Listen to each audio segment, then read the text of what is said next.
Counter-Strike fans all over the world, we are halfway through the player break. We only have 2 more weeks to go before we get some actual Counter-Strike action back in our lives. And as I said, I think the main cast grand final is going on, or whoever's hosting that tournament right now. But we're doing a podcast, and we've got the usual suspects of Striker and Prof here, but we have a special guest because this one here we're reflecting on the year and we'll be talking some broader topics. This will be Blair. Blair, how you doing?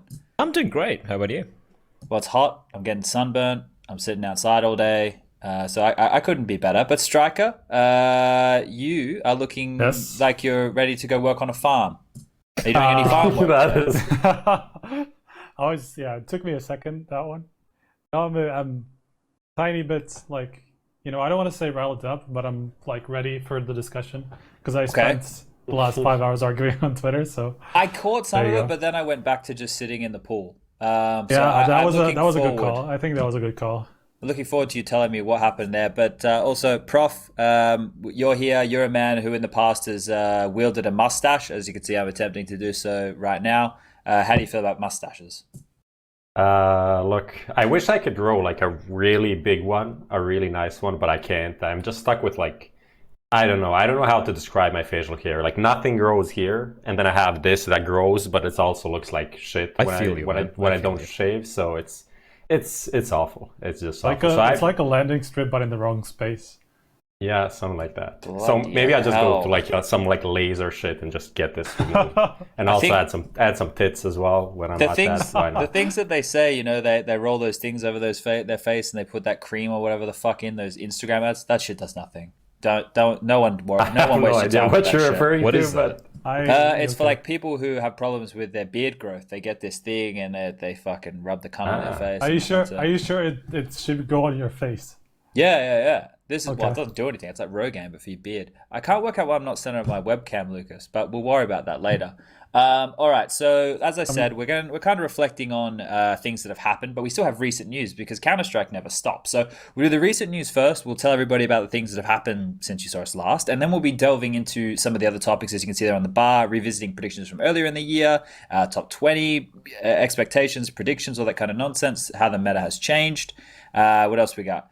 The online calendar obviously being lightened up, and then predictions for the rest of the year. Now, I see some people asking some questions in the chat.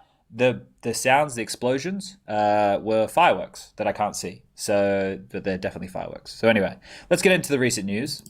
Is it going on again? Wasn't it last time too? Bro, it happens 3 times a day, if not more. Like, they do it at lunchtime, they do it in the afternoon, they do it in the evening. I thought it was someone just letting fireworks off into the ground, because that's what it sounded like. That from the time that they lit it to the time that it exploded, it was like instant. So I was like, well, okay. Is there a chance you live close to Kyo? Does he live in Malta too, doesn't he? Yeah, he probably lives like 15, 20 minutes away. Everywhere's close, yeah. Okay. But yeah, he's like on the up that way somewhere. Anyway, that means nothing to no one. But let's do the recent news. Okay, so this one here I really enjoyed. Was big with the changes bringing back Nex and SPUNJ. So are we yay and are we nay in this one, boys? This is when the panel comes into play here. Where's the link? I'm going to go. You did get the link. You just That's right. We'll give you time. Press it, I think. We'll give you a chance. Yes, sir. Which one is mine? Yours is the second. Here it is. Yeah. I got it. All right. Well, Striker. I went against you just because like I'm kind of halfway. Because I generally agree with the fact that some changes were necessary and that Dennis probably wasn't the greatest change in the first place. They were missing firepower, but I feel like the main problem, or one of the main problems, was the in-game leadership, and this doesn't really solve it. So that's why I went nay for this one. Obviously, they lost their only real in-game leader that they had, which puts Tapson in that position. Obviously, he did at the last tournaments, but that's why I'm saying like I don't think he really is an in-game leader and should be put into that position as the team's main star. So that's why I'm saying nay. Okay, Blair, why in response to Old Mate Striker here do you think that it's a positive change? Well, I mean, I do agree with the fact that, yeah, I mean, there's a lack of an in-game leader, right? And with Goppy leaving. But yeah, you talk about in-game leaders. At the same time, this hasn't really been any drastic improvement in the way they've been playing of late. If you look at their results, there have been nothing really special. They've been floating around that, the top 15 thereabouts, no improvement whatsoever. Just kind of plateaued out, right? And I felt like this might be the change you're looking for. Yes, on paper it looks a little rough when it comes to at least the in-game leading situation. But hey, at least the firepower seems to be a little bit better now. Yeah, I think that's the biggest point right there is the firepower of the team is going to be a lot better. Now, losing Godby as an in-game leader, he's been quite revolutionary in the ideas that he's brought to the game. But I think that having someone who's learnt under him do it is probably a good place to be, because Tabson's quite young. When you look at Tabson, you think maybe he's a little bit older than he is, but Tabson's still quite young. I think he's like 24. 24 years, yeah. Yeah, so he could, and he's a very smart player in his understanding of what he can get away with, gap spacings and timing. So him taking over in-game leadership, maybe if he gets to put his own flair on it, it might bring us to modern Counter-Strike like we see it. Now, let's be honest. Godby always had a very rigid system. If this is looser, the way that he's approaching the game, it's going to benefit players like Xantares and SPUNJ a lot more, probably Nex as well. Because you think about the teams that Nex has played under for a very long time. For a majority of that time, it was very rigid Counter-Strike, and when he would do his best work would be on maps like Dust 2, where the rigidity kind of gets taken out of it. I don't know if rigidity is a real word, but yeah, there's opportunity. There's an opportunity for it to be good. I thought that it'd probably be best because Tizian is already the support player, just to have him shoulder that burden. And whatever, like obviously they're having a new coaching staff come in and all this kind of stuff, so they could have a new direction straight away. I know from being at events, like and seeing Tabson, this is going back many years, the way that he would react, he can be quite a hot-headed fellow. And Tizian doesn't give me the same vibe, at least from his general gestation or reactions, whereas I think Tabson might have a hard time controlling that. So I think that's there, but it's better than the team they had, right? And that's why for me, I'm sitting here and I'm going, yeah, it's a good move, because the firepower now, I can get excited, or I can get more excited about SPUNJ, Xantares, Tabson, and then maybe Nex. Like I can kind of get excited about that. That kind of fills me with a little bit of hope. What do you got? You got any icing on the cake here, Prof? Yeah, I mean, I think the biggest difference between this and the Xantares Godby lineup is that this might not be the best team, or might not be the ideal team, but at least it makes sense in a way. They're going for one thing, and that thing is raw firepower, skilled players, and playing like a free-flowing style. Before, when they tried to combine the two with bad communication and having like focus on team play, that just didn't seem it would ever work. So I think with this now, they at least have an idea of what they're trying to do, and then we'll see how well it works out. There is potential, I feel like. I think just to close it out, I think as long as Xantares is there, yes, I feel like this is a better option than with Godby, or maybe just in general any sort of like real in-game leader who has like a rigid style or whatever you called it. As long as he's there, I do agree that this is the better way to go, but I feel like they've also kind of lost that signature that they had before, which was like a lot of flash assists, a lot of work around utility and stuff like that, and that went away completely with Tabson, even when Godby was in. So that's kind of what I'm sad about particularly. Yeah, that's kind of a shame that they lose that team play element, right? I mean, the thing is, sooner or later we have to have like new in-game leaders come up the ranks. Like we had Nitro come up and not be someone you'd expect to be an in-game leader, ended up being doing pretty well. I mean, the thing is, you need to combine people that want to do it with good coaches and give them time, and I think good things can happen. I agree though with the concerns about Tabson, and particularly I don't think he's really the in-game leader type. Maybe a part of it being just like his individual flair and stuff like that, and I just didn't get that vibe from him. He just feels like a real star player, and like that's it. But maybe through time they figure out maybe Tabson is not the guy for it. Maybe they find someone else in Germany that's going to be picking up that role. I think S3E25 has been doing the in-game leading over there in Sprout. Maybe he's the guy that can be the next German in-game leader. Who knows? But I think we should just like give them a chance. I think from my perspective at least. I feel like agree with you on most of these points, but also like Godby leaving, I don't think necessarily indicates the fact that they're going to completely forget whatever he's instilled in the team, right? When it comes to like facing yourself with some of their flash executes, the way they were exiting the sites, for example, some pretty cool stuff. And I don't think that's necessarily gonna leave their minds now that Godby's left. So I think there will still be some remnants of what he's taught. At the same time, yeah, I do agree. I feel like some fresh blood, some fresh brains might really produce the results to be looking for. All right, well, I guess we're talking a lot about in-game leaders and Germany now, so we do want to just touch on a little bit more in detail the Godby retirement. So let's see if that works. Let's see here. As someone who was an in-game leader who retired, who also didn't get many kills, eventually you have to just do it, right? You have to just step away. Now, look, we could fuck it. Let's just do this. Do we think it was time for Gobby to retire? Yay or nay?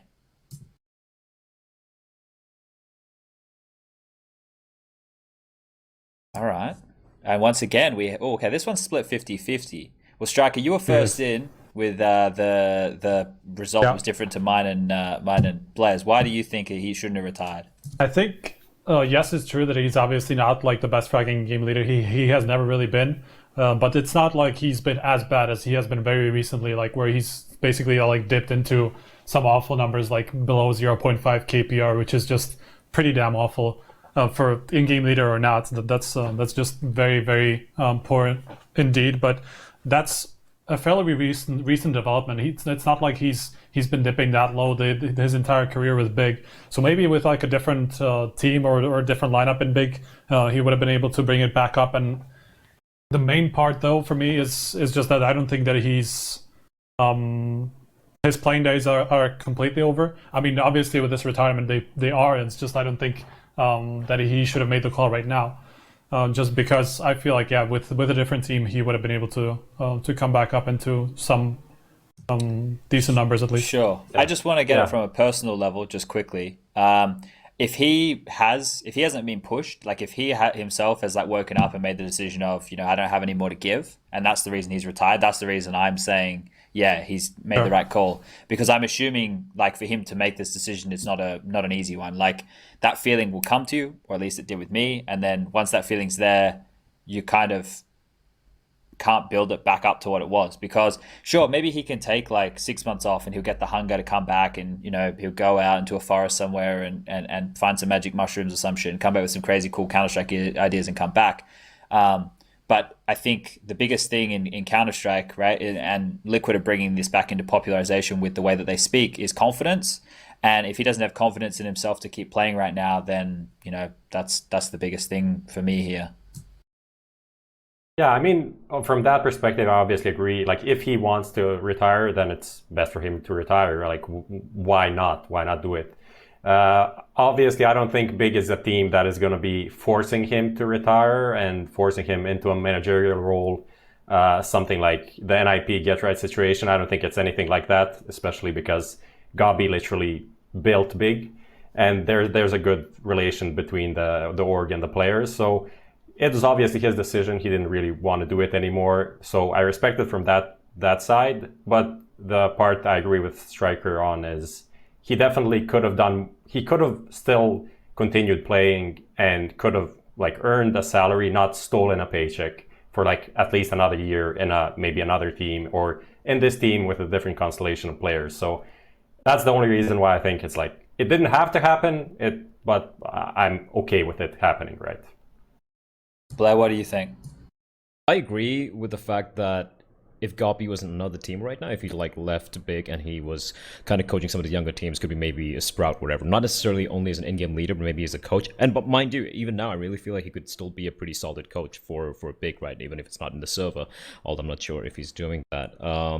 I feel like if he was going to be coaching or in-game leading some of the other teams out there, maybe some of the tier 2 guys, but could be an NA as well. Sprout comes to mind, obviously, because they're German as well. I think would definitely be a good fit. I think he really still has a couple of years at the very least, to really elevate these teams. But as an in-game leader in Big, I felt like he'd run his course, right? He kind of realized that this is as best he could do with the system that he has in mind. Like Chad just mentioned, he is someone who really believes in the system. He's got a very stringent way of approaching the game, of how he controls his players.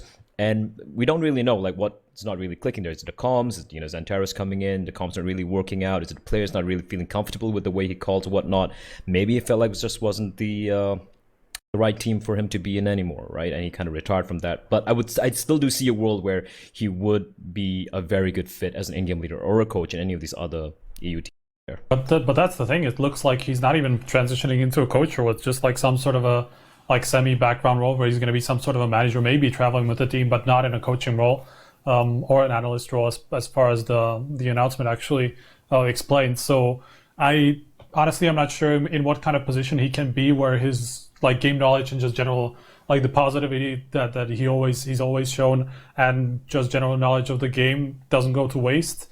I just hope that doesn't happen, because it would obviously be a massive waste if he just went into a complete background position where he's just like in charge of a team, but not really, giving any sort of input outside of maybe like player switches or whatever like that. So I'm just hoping that doesn't happen, really. Look, I think when you've been part of a team for such a long period of time, right, and you only look at something through that lens of the team, it's very difficult, I think, just to transition from a player to coaching the same people, because all of the things like maybe they lost respect in you as a player, well, that respect is probably going to still be gone when you transition to a coaching role. So like, we're obviously talking down the track for this guy. It's a safe bet, and he probably still had time. I don't know, I didn't read the stuff, but he probably still has time in his contract, right? So if they just put him in a role where he can work a job within the company and he can give something back until his contract ends or whatever, then maybe the time away from Counter-Strike, the time doing a different task or job, and then he can see the game differently. I think that's something that I've noticed as someone, when I've stepped away from playing professionally, and then the more that I've watched Counter-Strike, I understand it now on what is the best solution for that option, like that position, not like what is the best solution for the 5 players that you have in a server. Like, I'm watching Counter-Strike and I'm going, oh, like, this is what's good, this is what's bad, this is the meta, this is how they take advantage of this. Whereas before I was like, well, I have Azza, he's pretty good at entry fragging, and I have JKS, he's pretty good at clutching, and Yam likes to go aggressive AWPing, right? Like, that's the tools I had to work with. Whereas when you watch Counter-Strike and you step back a bit, you have a broader view. So maybe that'll happen with God B, maybe not. But let's move forward to the next one. This one here is, I missed spacebar. This one here is the player break. For those of you who don't know, spacebar is my mic key. For next year has been announced by the players. So this is cool that they're getting out ahead of it, because now the players are telling the TO, hey, this is when the player break is, as opposed to, I think it was the other way around. So let's yay this, let's nay this. Do we like this? Do we love it? Do we hate it? Everyone loves it. Prof, you were first. Why do you love it?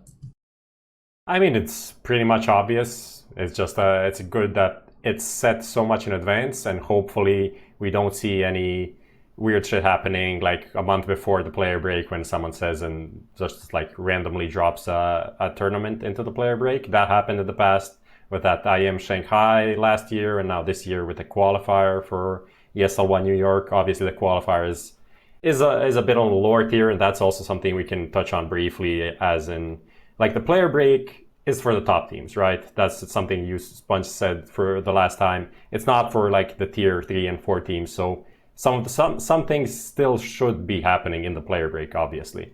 But just having it like set much in advance, and that combined with the majors being announced for the next 2 years, I think we'll have a player break and a transfer period, like a transfer period in the summer, something we didn't have for like 2 years now because of the major timings and the roster lock. So that all of that combined, I think like a big yay. I want you now, Blair, to play devil's advocate to this situation. Why do you can you foresee any negatives to the player break being announced this far in advance? Is there anything that sticks out to you? Not really. It's kind of hard, right? The only I have one, if you want. Oh, go ahead. Which is just I'm a tiny bit concerned about when let's put it this way.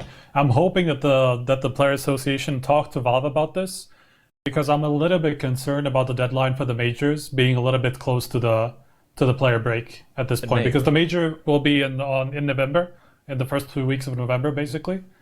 So is with what the deadline was this time, which was about 2 months ahead of time, somewhere about 2 months ahead of time, right? That could put the deadline next time in like whatever, start of September, which is very close after the break. So I guess I'm hoping that they kind of talked to Valve ahead of this decision and just made sure that they wouldn't overlap or wouldn't be way too close to the break where they just have no option once they change lineups in that break. So yeah, that's just the only thing that I kind of can think of. It's 2.5 months before the major, right? Yeah, around there, yeah. Around there. So if you take into account the minors and everything taking place, it's still... Yeah, exactly. Yeah, it is a little close, but I think still better than what we have right now. No, for sure. 100%. I'm just curious as to how this is going to like pan out, because I guess Cologne is probably looking like it'll be the last event, right? Like that's not confirmed as far as I'm aware. but it's looking likely that would be the last one. The only problem that I foresee with this, Katowice, Cologne, we consider them standalone. I don't want to say majors because they're not a major, but standalone tier 1 or S tier or whatever fucking vernacular you want to use. The best events, the events that we hold in the highest regard is probably the best way to put it. We put them on the same platform as we do with the majors. So we have 4 events every year. The only thing that I don't like here is if you go into Cologne and let's pick a team who's in trouble right now. You're a FaZe clan and you don't make it out of groups, you are probably going to have a roster change. And then your holidays, which is meant to be time for you to relax, becomes time for you to change roster. And then maybe instead of, taking the whole 4 weeks off or taking 3 weeks of the 4 weeks off, you have to come back a little bit earlier because you need to play with a new team. I guess that's a decision that they make, right? That's a choice on their own behalf. I was trying to say it sucks because like people will probably be changing rosters in that window of time, and that's meant to be your holidays. And as a player, one of the worst things, especially if you're a player who's meant to be on the chopping block. Can you imagine? Like you finish Cologne, you've got ESL to book you a lovely flight to the fucking Maldives after you're out in the Maldives, you're having a good time, you're flying, and then you get a message one morning, hey man, we have to talk. And then, you get told you cut from the fucking team and you're sitting on the bench and you're sitting in the Maldives looking at these fucking turtles, wanting to rip their necks off and hoping everyone was still using plastic straws. But... Wow. That is one of the issues which I see. Otherwise, it's fantastic. So, you can hate on plastic straws, but they're more functional than paper straws. That's a fact. Let's keep moving. Paper straws are shit, man. They're literally just don't use them. Just I thought that didn't even exist. Paper just drink straight out of the cup. You wouldn't believe it. You wouldn't believe it. I understand. It's because there's a video. If you haven't seen it, I wouldn't recommend it unless you like squeamish things. But there's a turtle.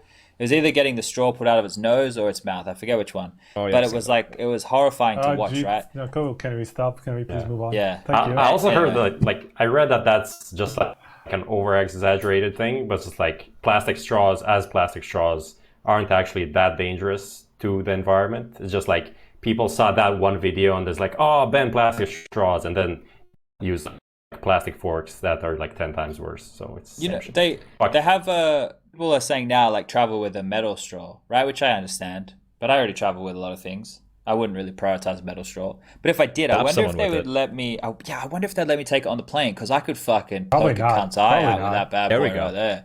There we go. Now we're talking. Anyway, let's keep going.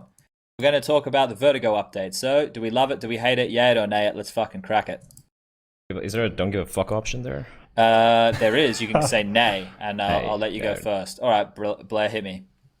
I don't think there are any number of changes that can go apart from a complete overhaul of the map. I don't enjoy watching the map. I don't enjoy playing the map. There is no... Look, if you look at all CSGO maps, right, all the ones we've had, even during the rough times of Cobble or whatnot, before all the updates and whatnot, there was still a storyline behind every game, right? Like the way the round plays out, the economy game when it comes to the way the anti-ecos are played. There's kind of ebb and flow of how a game plays out on any particular map. You look at Vertigo, it's just a clusterfuck. And sure, they might fix a few things here and there. Yes. Hopefully, I haven't really taken a look at the changes that much, but from what I understand, the A-bomb set's a little bit more different right now. Yes, I can make things a little bit more interesting. Correct. But is it enough to make it a map good enough to be played at that level? Let me jump in here, Blair. If you haven't played this new version, I'd recommend going and spending some time on it because since they updated it, I've probably played 50 games on it. Like, legitimately. We sit there and we start playing That's normally bordering on a problem, Chad. It is. We start playing at like 6 p.m. and then we don't finish until like midnight. We're playing a shitload of games every day. And we're learning like smokes to block off areas. I'm even learning 64 tick smokes just so I can play matchmaking with these fucking cunts and still have fun. So I have played so much of this map like that I think that the new version is so good. Like I think that it's viable now to do things which weren't possible before, which a lot of people said about fakes. Obviously, the noise still plays a factor from running around, but it just forces you to, as a T, either get to an area later because you have to make less noise, or get there quickly, but then just posture for a little bit more because the CT will hear you and use a lot of utility. There's so many cool ways that you can go aggressive now over towards that A area. You can literally bank a smoke off that back girder, drop it into close forklift room, jump through the hole in the wall, land down on the scaffolding on the bottom, and hold that angle, and the T can't clear you. Like, he can clear you, but you can get there before he even has a chance to fight you, right? If you have the best spawn and good movement and stuff. Middle now becomes a factor with this ladder room. So you physically, as a CT, can smoke off a normal T player's vision of ladder room. If you get ladder room control, that completely fucks any way that they can cover backs if they're going for a 4-1 play. So you physically need to either have a player aggressive middle or in ladder room every single round. And the possibilities for this also means the up and down nature of the ladder allows for fakes. There's skylights in that ladder room that you can throw set nades over towards the A bomb site from and then go towards B through mid gap jump over. Like all those things are possible now when they weren't possible in the same nature before. So I don't think the pro players have given it any time since the update at all. And I'm not playing on a pro level, but I've just played it enough at the moment to know the timings if both teams rush an area or what areas need to be smoked off and how you could generally play it. And to me, the map feels 100 times better. I don't know if you've played any of it, Striker or Prof. I mean, I actually finally got to look at it yesterday. I didn't actually play on it, so I'm not 100% on the timings, but I tested out like on the map thing where you can just like, see how long it takes to go to certain areas. I do agree that it looks, at least from that perspective, it kind of looks better in the way the CTs can actually aggress a little bit, because obviously there was basically no option of doing that before, unless you like got a good timing on B and just managed to get down on that under the stairs type thing. And obviously that wasn't ideal. There wasn't really any choice of like team play with your teammates and stuff like that. It was just very individualistic. So with this coming through, I do agree that it looks a little bit better, and I'm going to call it at least a good step forward. I'm still going to have to wait for a real match to be played on it to see what pros have kind of figured it out, how the timings actually work, because it's just, I haven't really seen the map since then. So, I mean, actually played. So it's kind of hard to tell at this point. That's going to be the big one, right? Is how the pros play it. Yeah, I played 2 games. One was a classic matchmaking experience where the guy was giga toxic from like 3rd round, telling everyone that they suck, can't kill anything. He finished the game with 1 kill, of course, killed his teammates, and it's just a classic matchmaking experience. But then I had another game after that, instantly requeued after the great experience in matchmaking, played, and I got a feeling of the timings. And just for people that didn't play, like now, if you're a T, you rush towards B, the CT is going to be blocking off that. The entrance to the stairs area is going to be blocked off by a smoke or a Molotov. So you can go through that if you want to pop flash or do something like that. But it's now playing kind of like maybe like a bottom banana or something like that. It's a similar experience. And then because the timings were moved, the T spawn is further away, and then the A ramp plays kind of like the cobble long on B, something like that, because you have these like long corridors where you can get decent timings. For the CTs can get pretty decent timings. They can block you off kind of with utility, as SPUNJ said. So it plays out much better, and the duels kind of make sense there, and you can actually take map control. So I feel like it's a pretty good change. My issue still is just playing it twice now. The sound is so confusing. Like, I really don't understand what the fuck is going on half of the time. So I think what they really need to do is do like what they did on Nuke, which helped to a degree, is just change the like differentiate the things. Yeah, make different floors so you can hear different steps on different parts of the map, and then you can at least understand, okay, this is near A, this is near mid, this is down on the, because they already have some parts like the ramp on A is wood and stuff like that. But I think they need to add more stuff along those lines, because like if you're in the ladder room going up and down, you hear people walking, but you don't have no idea where the fuck that is coming from. Yeah, it is still very difficult, even if you're using the new audio. It's not new anymore, but it's the audio that the other option. Can I just get in one question? For most people that probably want to know this, does this mean we're not gonna see endless fucking smoke wars on A anymore? Yeah, because now it's transitional, right?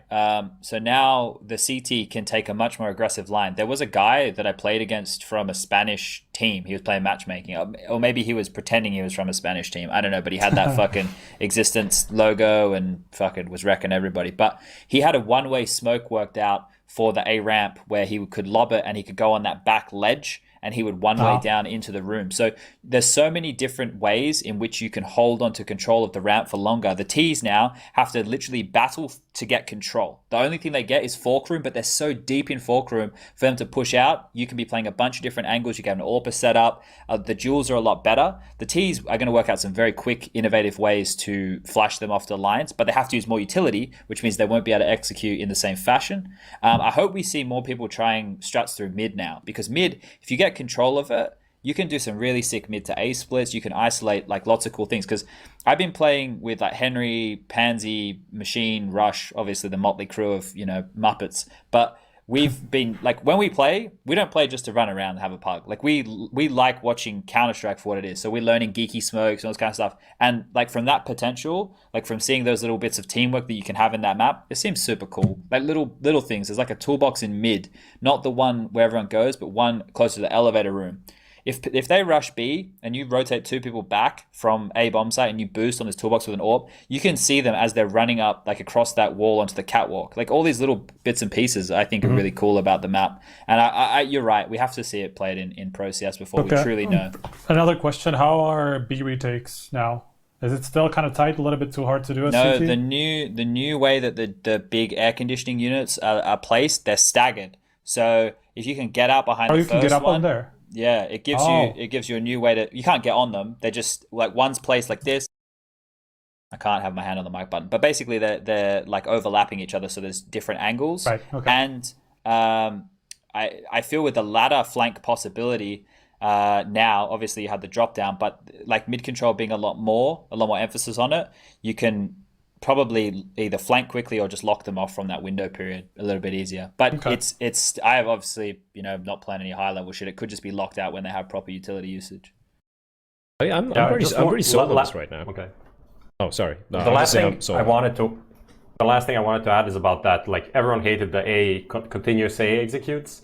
The thing that will also work against that is, as SPUNJ said, the ladder now, you can like silently go down. Obviously, someone's waiting at the bottom of the ladder. He's going to kill you. But that position is less OP than the top of forklift position that used to exist. I mean, the forklift still exists, but it's not in the same place that it used to be. So it's still a lot less OP than it used to be. So overall, flanks are just more viable if someone wants to go and do that same, like sitting on a ramp and just re-smoking the whole bomb site thing. Yeah, much easier to lock them off, and you can rotate back. Like if you come down the ladder and you go for a kill and you don't get it, you can just pop back up the ladder and just rotate back to the elevator room. There's a lot more options, I think, and you do a lot more fighting on the lower level, especially towards B. So I think there's a lot of cool ideas that will come out from it, but we'll move forward to Keish being played at the New York show match for ESL 1. Do we think this is good? Do we think this is bad? Oh, Prof. All right. Hit us, Prof. Someone needs to go. Someone needs to do the nay for just like being devil's advocate, right? The only thing why I would say a nay is because people now expect cash to be added back into the map pool and like within 2 months, and it's not going to happen. Like it's simply not going to happen. So that thing just like bring like false hope to Vertigo haters. I feel like it's not good. It's not good for them. Like for me, I don't care because I'm okay with Vertigo, but they'll be disappointed. Sure, and it's good for FM Pern. Blair, why do you think it's a good thing? I mean, if people are going to expect cash to be added back in 2 months, well, they're just stupid, right? I mean, not our problem. But yeah, I think it's a good thing because for me personally, I used to love how maps used to be added and removed back, you know, before in 1.6 or whatnot, right? Like you'd have the TOs would decide, all right, we're going to go with this map, and that gave a lot of opportunities for newer maps to be added and whatnot. Then again, you know, this is cash. It is a map which has been played multiple times in the past, so it's a different ball game altogether here. But I think it's a pretty cool thing that ESL have taken this call to introduce it. Now, this is not promising anything that it's going to be added back and whatnot, but giving a focus to maps like this, if you can see that happen to maybe one day, you know, Tuscan coming back again, I still believe that might happen one day. You know, something like that happening would be pretty cool. I love the fact that we're not relying purely on certain maps being seen based purely on Valve saying, hey, this map's going to be played, this map's not. And I think we need to move away a little bit away from that. I think that's good for the scene overall. Striker, what do you got? I just think it's a really cool addition to a tournament like New York, and obviously like you can joke about show matches and shit like that. This is actually going to be interesting because if ESL actually makes some sort of a content, and if, for example, you, Chad, are going to take like an early look at the map a little bit and figure out like how it could be played, you know, and talk about it before the show match or before the reveal or like right after the reveal or something, where you had a little bit of time to go over it and just figure out how it could be played or what's going to be different about it. So if the content around it is actually going to be like a little bit better prepared than just like, you know, presenting this new map and then just having 10 random pros play on it and just run around on it, then I feel like it's going to be a really cool piece of content and before the final or something like that. Yeah, those things are hopefully on the cards. We'll have to wait and see. But I think my biggest problem, obviously I voted, I think it's a good thing. But my biggest problem is I want the map to be showcased for the viewer. And I know what's going to happen is we're going to get, I guess the pros will be really inquisitive, but they're obviously going to do their normal thing where this isn't a professional match with my team, so I don't really care vibe, right. Which happens with pros whenever they're not in a competitive environment with their team, unless you're simple. And they'll buy, you know, Bisons and Julies and all that kind of stuff. I don't know how you can incentivize a pro to take a show match seriously. I don't think you can, even with prize money on the line, because money is not a motivating factor unless you're talking within the hundreds of thousands or millions of dollars for these people. So my only downside is it's just hard to incentivize for them, but at least they're going to be inquisitive because it's probably something they're going to have to deal with in the future anyway. So this was a pretty easy one. We didn't have to talk too much about this one. Everyone's on the same page here. So that kind of bangs her out for the recent news, ladies and gentlemen, boys and girls in the chat. We can maybe do a quick question from the chat, which was like about the next map change. When do we, because we're doing a lot of predictions in this episode, when do we think the next map is going to be, like when the map pool is going to be changed for the next major or whatever, and what map is going to be coming in? Do we want to save that for the predictions later down the road? We can do that later. Sure, I we'll have it remember that written one down actually. Perfect. All right, so we're moving on to next would be revising our predictions from earlier in the year. So those who haven't been watching, we've done this is our 25th, so we've done 24 other episodes this year. I'm hitting the button, Lucas, on the dashboard. There we go. Never mind. And so we have a lot of stuff to go back and look over. We did shows before the major and all that kind of stuff. Now, I just want to make this clear for everybody at home. I don't write the agenda of what we're going to do. I'm just going to tell you what's written down here. And when I'm very smug and gloating for the next half an hour, it wasn't by design. All right. So the first one that Prof has written down here is, Prof said that Fnatic is going to be within the top 6. Rest in peace. That was ambitious. Now, do you want to try and go back there and tell us why you may have been thinking that? That was before the major, right? That was before the major, and what they played up to that point, they played the iBuyPower Masters, right? They lost to like Astralis in the semi or something like that, and before that they had IM Chicago. That was the debut with Broline, which was pretty good, and they almost knocked out Astralis there. Of course, almost is just almost, not the whole thing, but they looked like pretty sick in their first LAN. I was thinking, okay, this is it. They're gonna be rising back. But I think even then, if you ask me like the next day, I'd say like top 6 was too much. But I said it, so yeah, obviously the major went like shit. But after that, they looked better. They had like 2 second places with Sydney and Star Series. So it's not like it was a complete mess. But when you look at it now, of course, they missed the major again, out of the top 10, 15 almost. Pretty rough times. Where would you place them in the world right now, Blair? Fnatic? Obviously, don't give me don't say like 14th. Like, just give me a bracket of like top 15 to 20 or anything like that. Right now, officially they're ranked 15th. Yeah. But let me just give you some of these names around them, and then you can decide if you think they're higher or lower. So below them in the rankings is Crazy at 16, Renegade 17, Optic 18, Trick 19, and Cloud9 at 20. And then that's such a weird constellation of teams, by the way.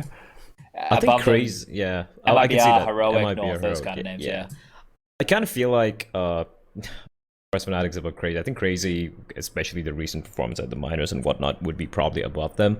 But yeah, I think Fnatic they are in pretty good company, if you ask me. I think they're very lost right now. I just want to touch on what Prof said as well. You know, I think just post a major when they had a pretty decent run when they almost beat the Strauss and whatnot. They were looking pretty good towards I think towards April, so towards May thereabouts. I think they were like at least top 10 back then. They had two finals, right? They had Sydney 2 finals back and they had Star Series. Yes, but after that, June and July just completely fell off. They're just looking, and now, like you said, they're in downtrend, and especially, I don't know how much you're going to read into social media and whatnot, but after the minor debacle, I don't know like where this team's going to go, right? Is there going to be any change happening? I would like to see a change taking place because I think this lineup, they seem to me personally, I don't know them personally, but they seem to be kind of an emotional team, so to speak, at times. And I think at this juncture, we might be in, they would have to grind back here. But I think Chad, just to answer your question, I think they are in pretty good company, considering the teams they are around are the same teams who have been kind of disappointed in themselves as well. Sure. So we actually spoke about Swedish Counter-Strike last week, so we may as well get your take on this while you're here. We just spoke about lineups, the best Swedish lineup that you could make at the moment, from your opinion.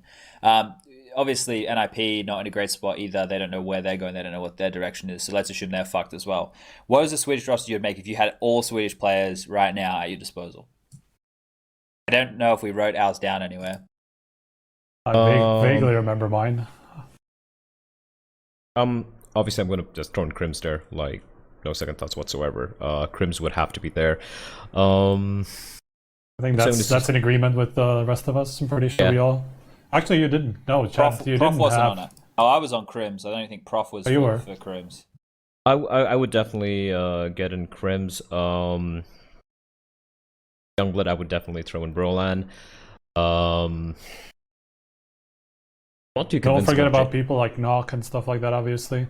Yeah, or even Olaf, if you want to take him. We had a couple of different ones, right? Like Hampus was one of the names I threw out there because I was saying like, fuck the old Swedish, let's go like new Swedish. I think I had Nork, Hampus, Brolin, Crims, and Rez or some shit. But apart from that run, I think, was it DreamHack Winter, where... what was the lineup? There was Nock, was it Plopsky? All these guys, they had a pretty decent run in DreamHack Winter last year. Apart from that, haven't really seen them do anything crazy if you come to like the newer plays in the Swedish scene. So yeah, just top of my head, I'm just gonna throw in Crims, Brolan. I'd still probably give JW a shot because he was actually looking pretty decent this year, even though Fnatic as a team were kind of seemed like they're falling apart. So Crims, JW, Brolan, those three, and I take out Exist and Twist from Fnatic, and I'd throw in perhaps maybe Lekro, maybe a Plopsky, or maybe Lekro and Rez and Plopsky. Yeah, I'd go with those two. So Rez, Plopsky, JW, Crims, and Brolan. Yeah, I can't really think of anyone else who's really impressed me, to be honest. Sure, Nock had his moments here and there, but again, you got to look at the competition he's played against, right? You also have all these other, tier 2 Swedish scene players. Olaf, nah, not now, man.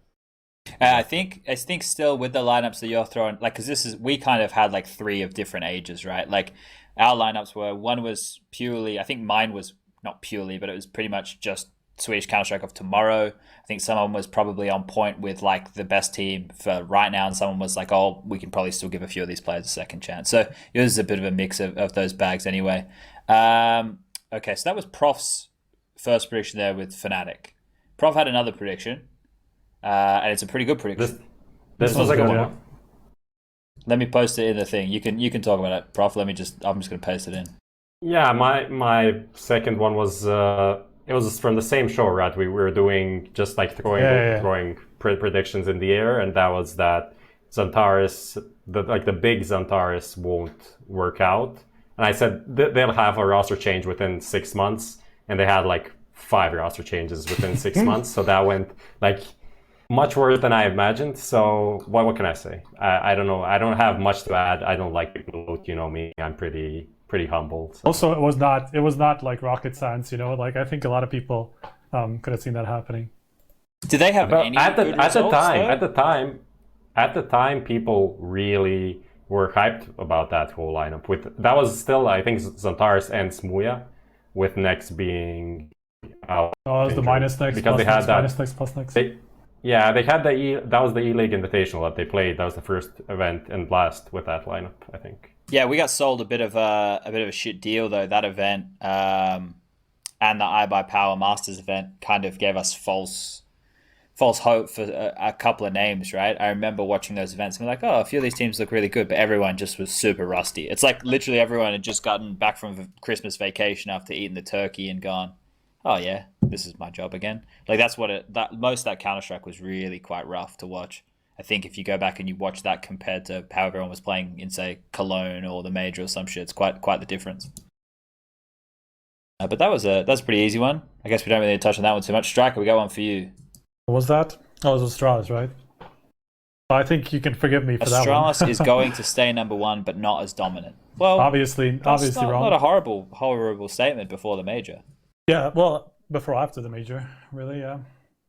That's true. So like they still up until the major is still number one. I'm still honestly, my mind is still blown how this happened. But just I know we have the whole downfall thing that happened. But yeah. Just quickly for everybody here, we'll do the yay nay thing if you still got it open. But I'm under the impression going into this major, it's still Liquid versus Astralis. Do you guys agree with that? Oh, profs. There we go. So we don't. That's cool. That you can talk about the whole falling apart of Astralis now, Striker. We all agree, and that's.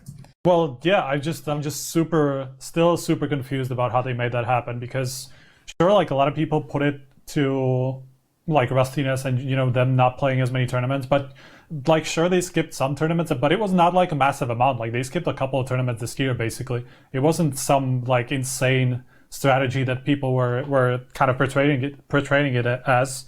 So I'm still kind of confused as to why that happened because when they came back from this, they just looked like almost nothing like the team that they had been before. They were making like some mistakes that we would never ever think Astralis would make after seeing them last year. Like they weren't. It's not even just about like the individuals. Obviously, the individuals have fallen off, but I think that's kind of a byproduct of what's been happening to them. The fact that the cohesion has kind of fallen off a little bit, but it just came out of nowhere for me. Even despite the talks about the break and stuff like that, I still thought that they were going to be just as good, just other teams, kind of catching up a little bit, which obviously hasn't happened. Like they've now failed to make even playoffs a couple of times. So yeah.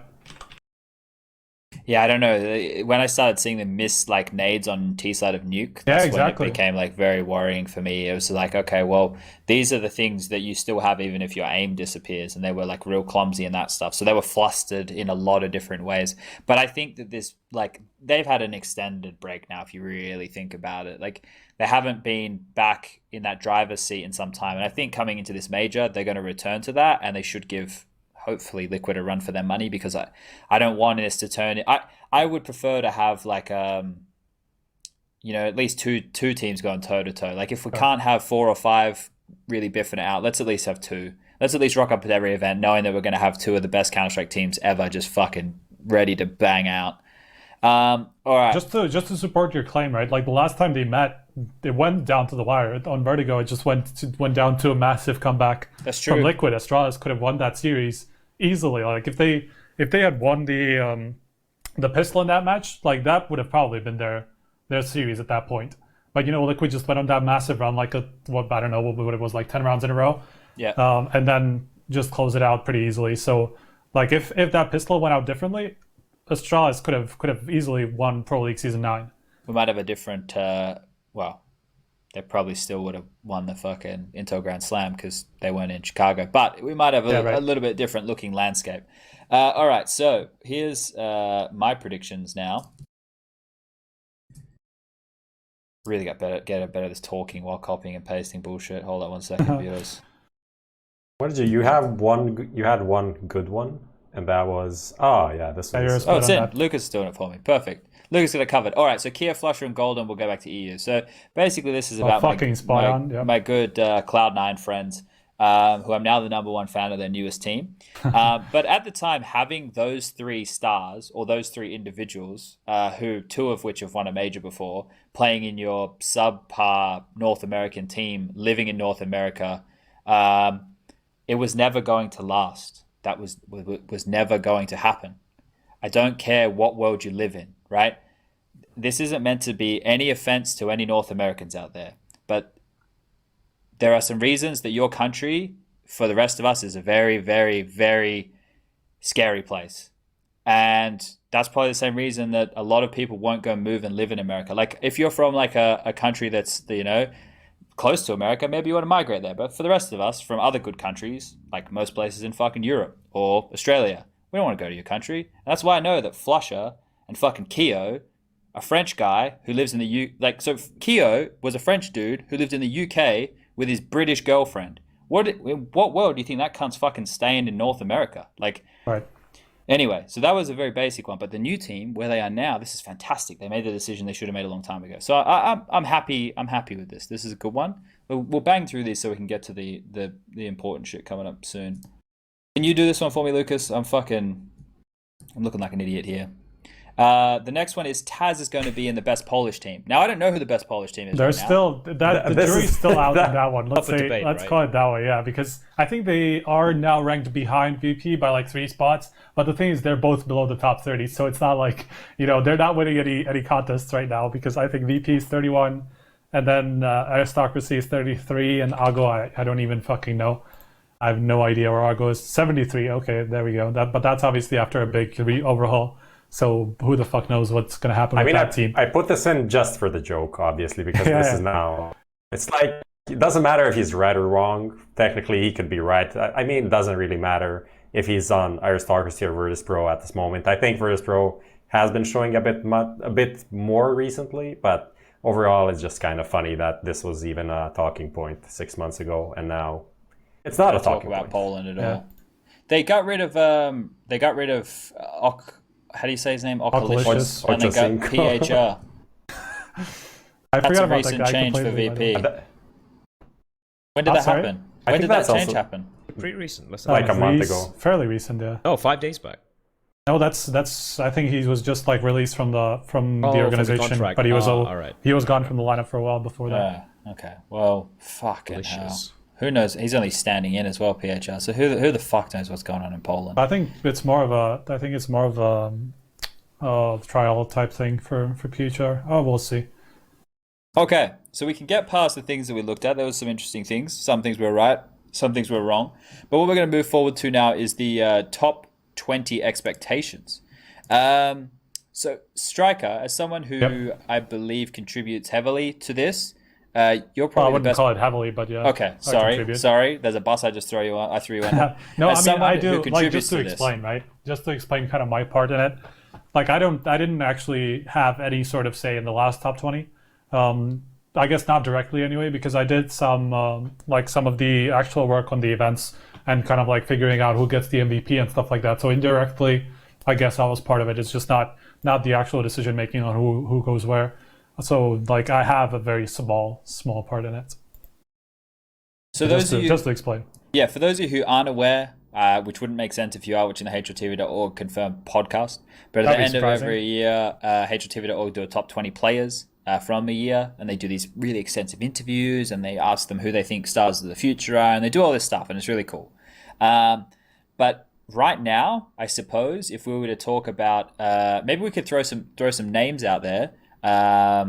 If I go down the line, everyone can say a name, and we'll start with players who we think will probably end up in the top 10 at this point, and we can start discussing, maybe people with outside. I mean, we can easily start with the top 3, which is pretty obvious at this point, Okay. I think. Which is Simple, Zaiwu, and Elige in whatever order you think. Yep. Simple and Zaiwu, I'm sure, are competing for number 1 at this point, with Elige somewhere pretty close by, I think, considering how it's been playing for Liquid. So that top 3, I think, is pretty Simple, obvious. Yeah. I think Simple doesn't need any discussing. Obvious pick that he was going to be in the contention for number 1 at least. So, but we can touch on Zaiwu and Elige especially, because coming into the year, I don't think anyone was thinking Elige is going to be like one of the top 5 players in the world, like consistently destroying people, picking up 3 MVPs after not having a single MVP in his career. Even though he was always like a good player, he was in the top 20 last year, right? That was his first. No, it's 2 years. Still, years I think now. it's a pretty surprising. 2 years in a row, yeah. But it's still pretty surprising to see him deliver to this level, right? Yep. Yeah. What about okay? Well, I don't think Zaiwu anyone... with his basically like a rookie year, to potentially be the best player in the world, that would be a pretty fucking sick storyline, honestly. Just coming into Vitality at the end of last year and just like playing his first full year in a top-ish team, because he never really played for any sort of relevant team before.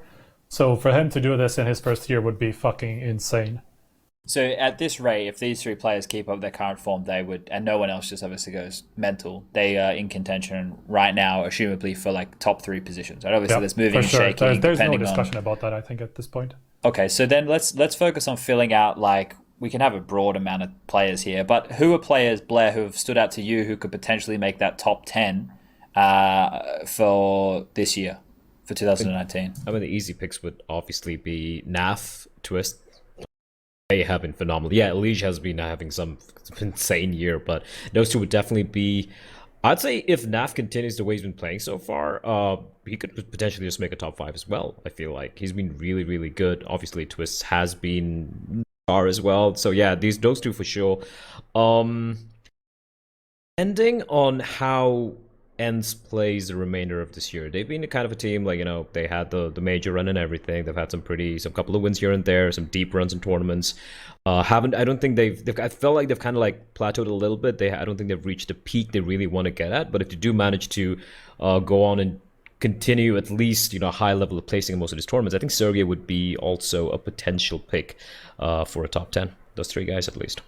I think there's like an outside chance for Alu as well at this point. Like he would have to kind of add some more good tournaments to his name before the end of the year, but I think he would have like an outside kind of like shot at it if he managed to keep up some of the form that we've seen from him. But at this point, probably not. But Sergey is an obvious one for sure. Has JKS blown his chance?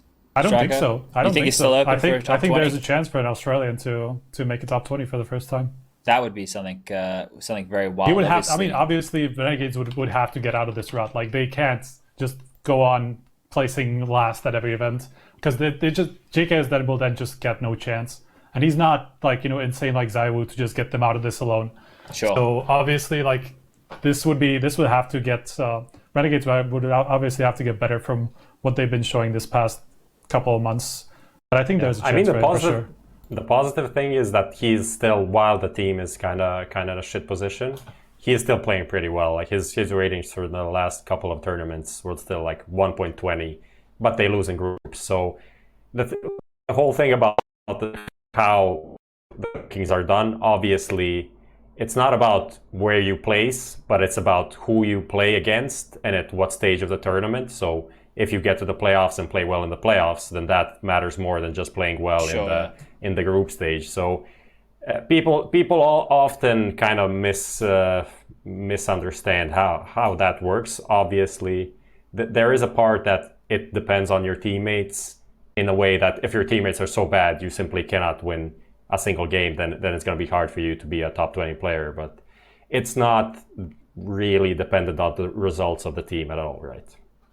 It's like basically people have it backwards. Like people think it's like team placements that make you, place in the top 20, but it's you making the team, place high that gives you the merits basically. Sure. What about somebody like Nico? I know that's like a popular point of discussion for people. Is he someone who he's going to be out of the top 5 at this rate? Okay, probably. But like the top, it's still making. I think he's in the top still 20? somewhere in the top 10 or close around it. I would say at this point. Top 20 for sure. But well, the thing is, like the top 20 seems broad, but then as soon as you start really narrowing it down, like those spots go pretty quickly, right? Like those spots are you have someone like Breeze who's just fucking wrecking it every tournament he goes to. That's a name. Like just NRG, looking at his numbers, right? I just quickly pulled up his numbers for 2019. He still is at 1.19 overall rating, or the average rating in 2019. So that's very high up. In terms of other players, it's still somewhere in the top 10 of highest rated players of this year. So I'm sure he's got a place there already, pretty much. Yeah, so I guess it'd be really difficult if we were to give ourselves like a top 20. We should do a top 20 now, in any particular order, right? It's going to be really hard to even come up with 20 names and not forget about somebody. But we can do one here pretty broad, and we'll try and agree on it with the four of us, and we'll make note of it, and we'll touch on it again for the wrap. We haven't talked about Astralis at all, by the way. We haven't mentioned any of that. I know, but who's exciting besides Device? Magisk. Magisk started the year really well. He did. Magisk started the year. He has a major MVP. And a major MVP outside of Tarek has never missed out on a top 20. And he obviously had a couple more good tournaments this year. So it's not like that's the only thing that is going for him. It's not over for him. You want to write? We want to start writing down the top 20. Yeah. So Simple, Zywoo, and Alish. I'm gonna put it up somewhere in the that we said, and then I think I would very easily put like Blair said, I would Naf and Twist within there, like just their constant form. They're going to be somewhere around that contention for top 5, I think. Yeah. So you get them in there, and then Breeze we just mentioned. Nico, you just said is probably a shoe-in. Well, is probably still going to be in the top 20. Yeah. I feel like he would have to drop off quite a bit now for him to not make the top 20. Nico. What did you say, Sergey, there? If you have a Google, if you're keeping this in a Google Docs link, send it to Lucas and he'll bring it up on screen so all the viewers can get behind it. Device we just said as well. Device we said. I'm just hoping I'm catching everybody because it's kind of going quick. Electronic, yep. I think that's okay. I'll just put it in a doc. Zera is I think interesting because I don't think he played a lot in the playoffs actually, even though his rating at big events is still pretty strong. I feel like that's one of those cases, like the outside top 20 cases, where like the good teams of like fairly average team, the good players of fairly average teams, like I forgot. Like a Valde of North, last year, somewhere around that, because I think he was number 20 last year, Valde. So I feel like Cold Zero at this point has somewhat of a similar position. The problem with that is we don't even know where he's going. So to predict the next 6 months based off a player who's currently under one of probably the biggest buyouts Counter-Strike's ever seen, we'll probably give that one a miss. Probably just leave him off for safety reasons. Okay. Is Sergey, I hope I put up everything. I'm not sure. Is Sergey a name who we think is going to make it? Yeah. I would say so. You want me to pick someone who's He unlikely? Has been too consistent for Ents, who has been just like he's been helping Ents place really high consistently. So I think, and he's been their best rated player for a while. So I'm very sure he's going to make it. You say pick someone unlikely, Blair? And I'm going to go out on a limb, and I'm just going to throw in Kenny S. I don't think that's unlikely. I think he's in. It depends on the rest of the year. It kind of depends on the rest of the year. Yeah.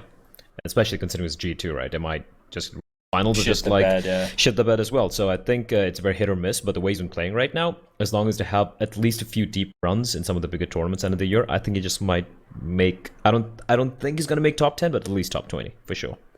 Do we have Magisk on that list? Oh yeah, I didn't put it up. Yep, got him. How many do we have right now? Well, do you have this a Google Docs? 2, 4, 6, 8, 10, 12. I put it up in the chat. So I'm hoping 12 people I have right now. I'm just gonna spell them out right, just to make sure we didn't miss anything or something. I did Simple, Zywoo, Alish, Naf, Twists, Breezy, Nico, Sergey, Device, Electronic, Kenny's, Magisk. That's 12 people that we have right now. 2, 4, 6, 8, 10, 12. Yeah. So we could probably pretty safely add Device to that list. We already have him. He's there. We were talking about you guys having like an outside chat. So I guess we can just kind of put it up, maybe like for contention later. Yeah, like a Woxic as well. Either him or Rops. Someone needs to be in the top 20 if they're going to be like a top 10 team, right? Or is it the other way around? Yeah. I'm curious if Rain, like, his form hasn't felt like amazing like it was when he was really good. He's not in contention. I don't think even close. Okay, so then here's the teams right now that we're looking at in the top 20. Top 10. Liquid, Vitality. We've only said Zywoo from that team. Like, is there anyone else consistent? Like, that's the thing. Is there anyone else consistently in that team who could make a top? I don't. Does anyone even? Who are you talking about? Sorry. Vitality. Oh, not nobody from. No one's consistent. Nobody else. So then Alu and Ethan so ENCE and NRG, Allo and Ethan have to be names worth talking about, right? Yeah. Like if that's where we're at right now, because you said Rain's no good from FaZe, and we've already got Nico in. Well, we know Neo's not going to be. Olaf's not going to be. Not going to be Guardian, I don't think either. It could be the first time Guardian misses top he's 20. been all CS:GO editions. He's been in the top 20, so that would be Yeah. the only player that has that achievement. So there's going to be a big problem, right? It's going to get really, really light on. So I don't know if you guys just go and throw like all 5 fucking Liquid players in there. I honestly think that it could be a repeat from Astralis last year, yeah. By the way it's going at this point, I think it's possible that Nitro makes like an outside appearance somewhere. Stewie's in there. Stewie's in there, I think, yeah. Stewie, I think it's going to be 4. If they keep going it like this, I think it's going to be at least the 4 of them. Because they've kind of been taking turns. They all like have EVP performances all the time, basically. Now, so it's like. Yeah, I have a quick question for chat. Do you think Audie's gonna make it with the new Cloud9? What? He's been playing great automatic. He's Automatic. been playing great so far. There's no way he makes the top 20. They just won't play enough tier 1 events for him to get That's true, yeah. like enough decent ratings, right? Like that's going to be his biggest issue is playing at the tier 1 events. He's almost at the same level as Alu and Shocks right now. Cut. Yeah, but it's right behind Alu and Shocks. I'm just looking at those the. guys. No, I actually have the big event one, so that's why. Okay, the big event one, sorry. No, that's all right. I'm just like trying to figure out what Not the a single Swedish player in there. Like I know, Prince but could maybe not- go on like the first half of the year, which was pretty strong on him. But that's the issue. Like if we go past let's just cut it on like 15 players. Because the last 5, Sure. it's Could be too between hard. like 10 more, yeah. Yeah, I'm just gonna. Well, okay. How many do we have? 2, 4, 6, 8, 10, 13. Right? At this I think point. like surely Ethan's going to be in with a shout, or does he shit the bed when it comes to playoffs? There's a discussion. Maybe not the top 15, but probably like somewhere close to the end as well. I'm not sure. I think like he's gonna make the top 20, probably. Valde is not on the list. Interesting. But his form's taken a dip. He hasn't been great lately. Yeah. Toxic Robs. That's because you're really running out of names there, how's right? Dupree actually? Dupree is pretty high up as well. How about I feel like Dupree could make it too from Astralis as long as they like keep competitive now.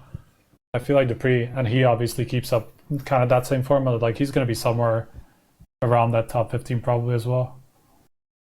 I mean, I'm going to put him down Furia. now, maybe. like I don't know, maybe There's no way. no way. Are you I don't sure? think there's a way. I mean, the issue with them, they really share the Yeah, exactly. code. I know, but maybe I don't know. One guy would just pop off. But yeah, that's the thing. Like we might have some of these random names just popping out the bottom 20. Let's put Exy Power in there. Yeah, that's too late for that. You really like him. That's He's pretty sick. too late for that. All right, pretty let's do fun. this because we're starting to stagnate a bit. Let's leave the That's list where we've got 14 it at. players, right? 2, 4, 6, 8, 10, 12, 14, yeah. Leave the list where we got it at now. Let's see how many of these names we get in when we get to the end of the year. Because as we mentioned, it's going to be way too difficult to predict the outside 5 people, like from 15 to 20. Sorry, 15 to 20. So we'll leave this where it is right now. We've done a decent little conversation on this, and we're going to keep moving forward because we still have a bunch of topics to cover before the end of the show. So we're going to talk about the meta shift this year so far. So we know that we've had Vertigo come in. We obviously know the Orgs, and Orgs was something that we spoke about a lot when they first came out. And I think we were saying that we did expect them to have a pretty dramatic impact on the game. And then they've had a price change, and then they had a nerf.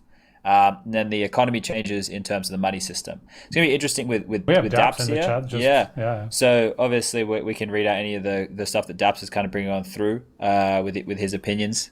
But let's start with the map pool one here.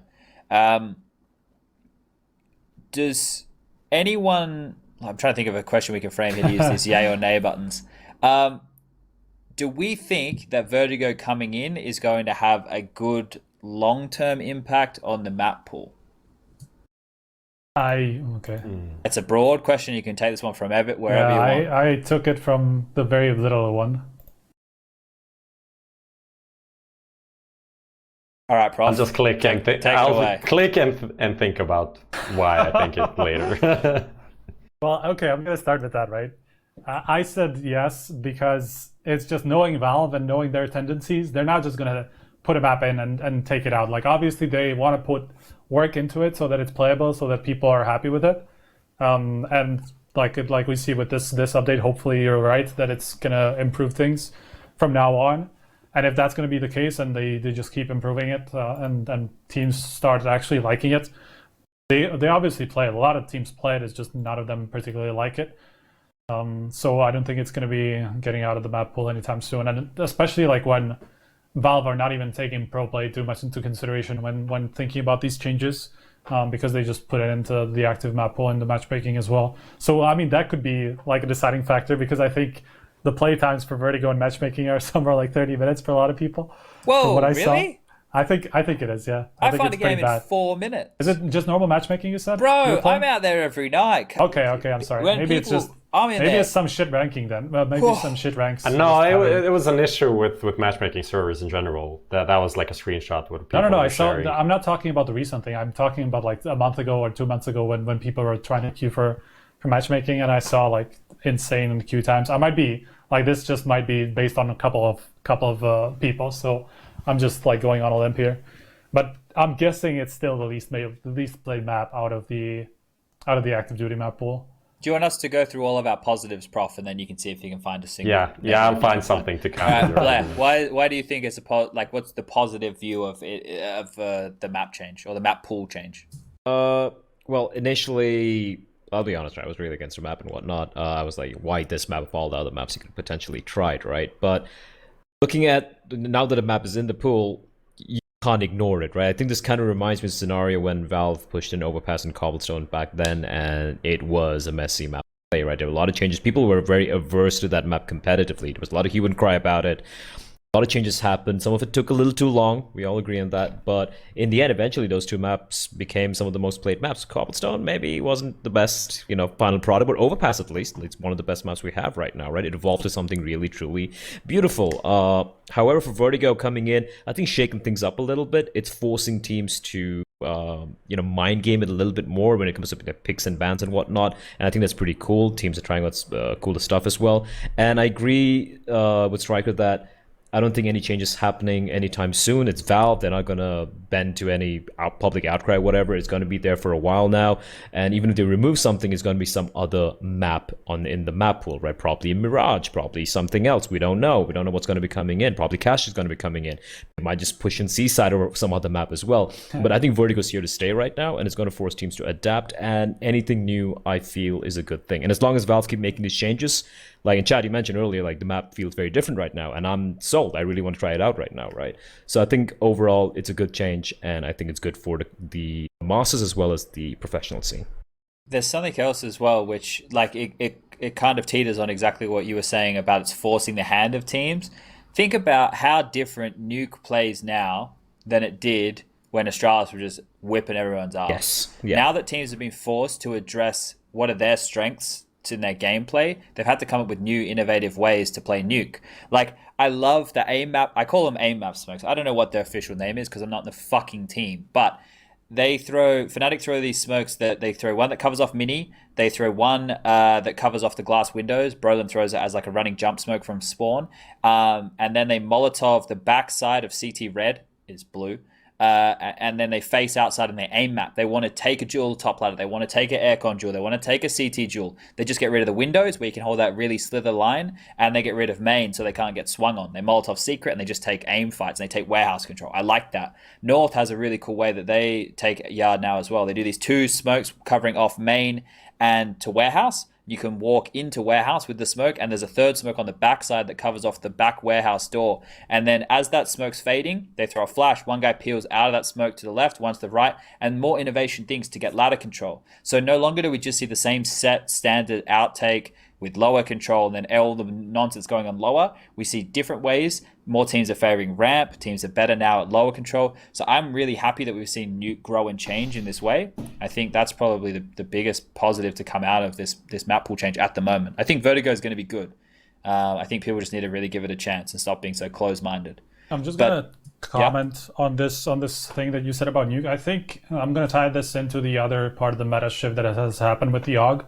I think this kind of like more contesty type playstyle that people now bring up on Nuke as it is with Fnatic. That was a really good example, because obviously CTs take a lot more angles with the Yogg, or used to take a lot more angles with the Yogg, which has kind of forced the Ts to try to like multi-peek certain angles and stuff like that in order to get rid of these Oggs from all angles, because obviously you couldn't smoke off literally every angle. Like that's impossible unless you want to only go into secret, which is kind of possible, but then you open yourself up to like either a Molotov coming through or just like spams, which people just do all the time. So unless you want to do that, you basically can't smoke off every angle. So it's kind of forced teams to peek something in 2 to 3 people all the time and stuff like that in order to win these matchups against the Yogg. So I think that kind of ties together in how Nuke was played specifically. And I think it's a part of a reason why Astralis got beaten on it by ENCE, because they just didn't really, respect that at all when ENCE beat them on Nuke. Sure, they weren't really seasoned. Yeah, they weren't really ready for that style of play, I suppose. Prof, you thought of a negative yet? No, as you see on the screen, I just changed. Okay. I just changed my mind. Well, do you want to I really tried to think about something the negative, but it's like there's nothing to be found. It's cool. There's one negative. Well, it's cool that negative. There is no obvious negatives, because it's cool that they picked a map that no one wanted to be in the map pool and convinced people, at least some people, that it's okay. Well, that's the thing. Only some people. It's still the majority still hates the map at this point. Anyway, I don't know what's going to happen. It could be a high blind hatred. That's even better. It wasn't. It was just such an awful, like objectively, it was such an awful map. Like in terms of how it played, it's just like endless smoke battles and shit like that. It was a bad map. Like it's not even a subjective opinion. It's just like the fights around the map didn't really exist and stuff like that. No kind of control. Like they improved the map and they will continue to improve it. Well, yeah, that's what I'm saying. And that proves that you can do like any map that makes some sense. You can make it into a competitive map. So I think that's the win for Valve overall, and for the map pool in the future, that we don't need to like be playing Cash, Inferno, and dream about Tuscan being brought back in. Come on, man. Every fucking day. Every day. It's like, Tuscan. But yeah, we can use we can bring in fucking Abbey and Biome or whatever, or Canals, and play as long as we tweak it, we'll get somewhere we need to be. Right? I think we just need to learn from history, right? Like you said, Cobble, Overpass, I fucking hate it. I think everyone hated it. Even the pros were like, what the hell is happening? But it evolved over time, and gotta hope for the best. For me, it's just different now, because like the only thing different compared to these days, besides the money, is the amount of competition. There's so many more tournaments, so it feels like there's less time to like start from ground zero. One of the reasons we didn't do it in Australia was pick up Cobble and Overpass, was because no one in Australia would play Cobble and Overpass, so it was kind of pointless if they were our permabans, which meant we had to have the rest of the map pool, which we still was shit at maps. Whereas now, I think teams have a lot more time to manage it, and it's only one map, so that's also another thing. But Striker mentioned the majority. I think we have to remember, this is the same with all of the people who are like, oh, Vertigo is shit. All right. Here's the thing. The majority of people voted for Brexit, and the majority of people voted in Donald Trump, right? I mean, that's a small majority, though, in both cases. It's still a majority, right? Like, how do you get elected without the? I don't want to get technically for Trump. Politics, yeah, exactly. Technically, for Trump, it wasn't even a majority, but okay. Some way, fucking Donald Trump got into power. So there's my point. Shit is dumb sometimes. Yeah. Anyway, let's keep going forward. We're going to talk about the org. So for those of you who aren't aware, the org price got changed. Same with the SG price. Then the org price got put back up to what was thought to be more reasonable. And then people still thought it was too OP. So now they've changed the firing rate and a couple of other bits and pieces. So the org, at the very beginning when we were talking about it, I addressed it and I said it was cool because the CTs could play more aggressive, hold more audacious lines, because they had obviously the damage with the armor, and they could have the scope, and it meant that they could be more aggressive in certain places. And that's what we saw out in the gameplay. That actually came through. Now the org, after the nerf, I was really surprised at the minors to see how many players were still using it. That was one thing that really was surprising to me. I didn't expect so many people to still be picking it up. It's obviously still potent, and it obviously still has a position. But what's your take on it, Blair? Because for me, I was surprised to see how many people. Like, we were still seeing rounds with 3 orgs. I was like, what the fuck is going on here? I think it's kind of like it's still remains in people's minds, kind of like a force of habit, so to speak. But if you look at, it depends on the tournament you're watching, I guess, right? I'm a little like fuddled in my mind here, but if you look at the minors, you look at the teams playing there, and then you look at some of the other the bigger events, for example, it feels like the AUG is being much less because you realize that it's not as viable as it was earlier, right? I think we got to take that into context because obviously when it comes to the minors, sure, you have Fnatic in between and all that, but apart from that, you have a lot of like lower tier teams who probably aren't playing at the level of the other teams, like, you know, in the tier 1 event. So I think that's one factor there. But yeah, with the AUG change, one thing I've noticed is like certain maps, the way it's played has changed quite a bit. Train, for example, I've seen so many times players holding Ivy all the way from, you know, from mid or from near E-box with AUG scoped in, and there's no way that he's going to be walking out. They can do so much damage, and I feel like Train being so CD-side in the past few months, I think that's changed a little bit now.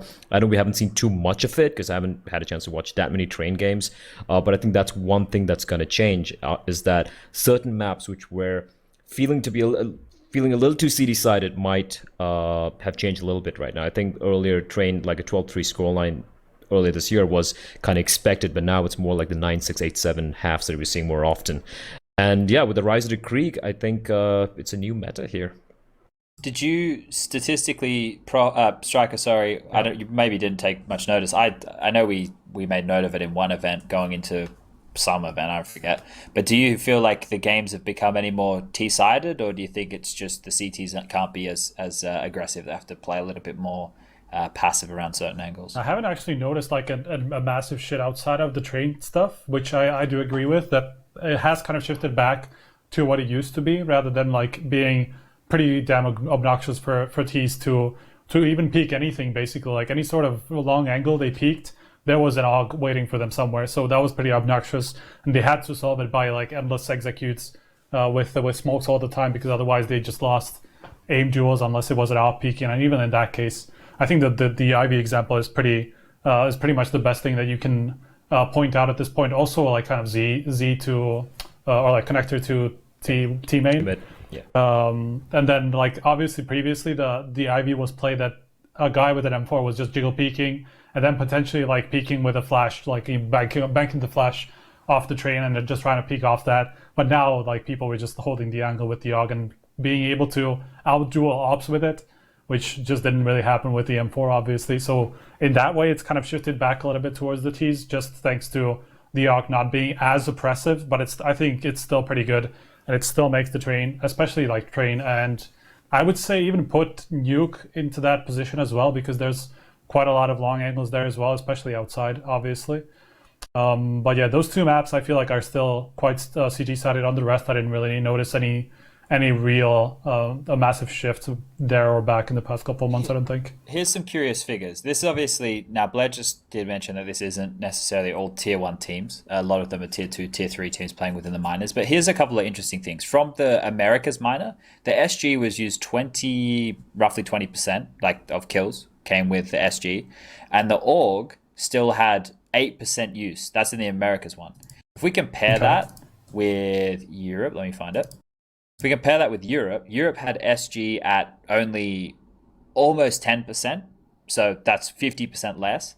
And the AUG doesn't even show up on the stats wheel for weapons used at their minor. And then the other minors, I think it takes 2%. There has to be 2% at least, okay, I think, to show up there. So it's less than 2%. So for Asia, the AUG was used only just over 3%. The SG was used 9%.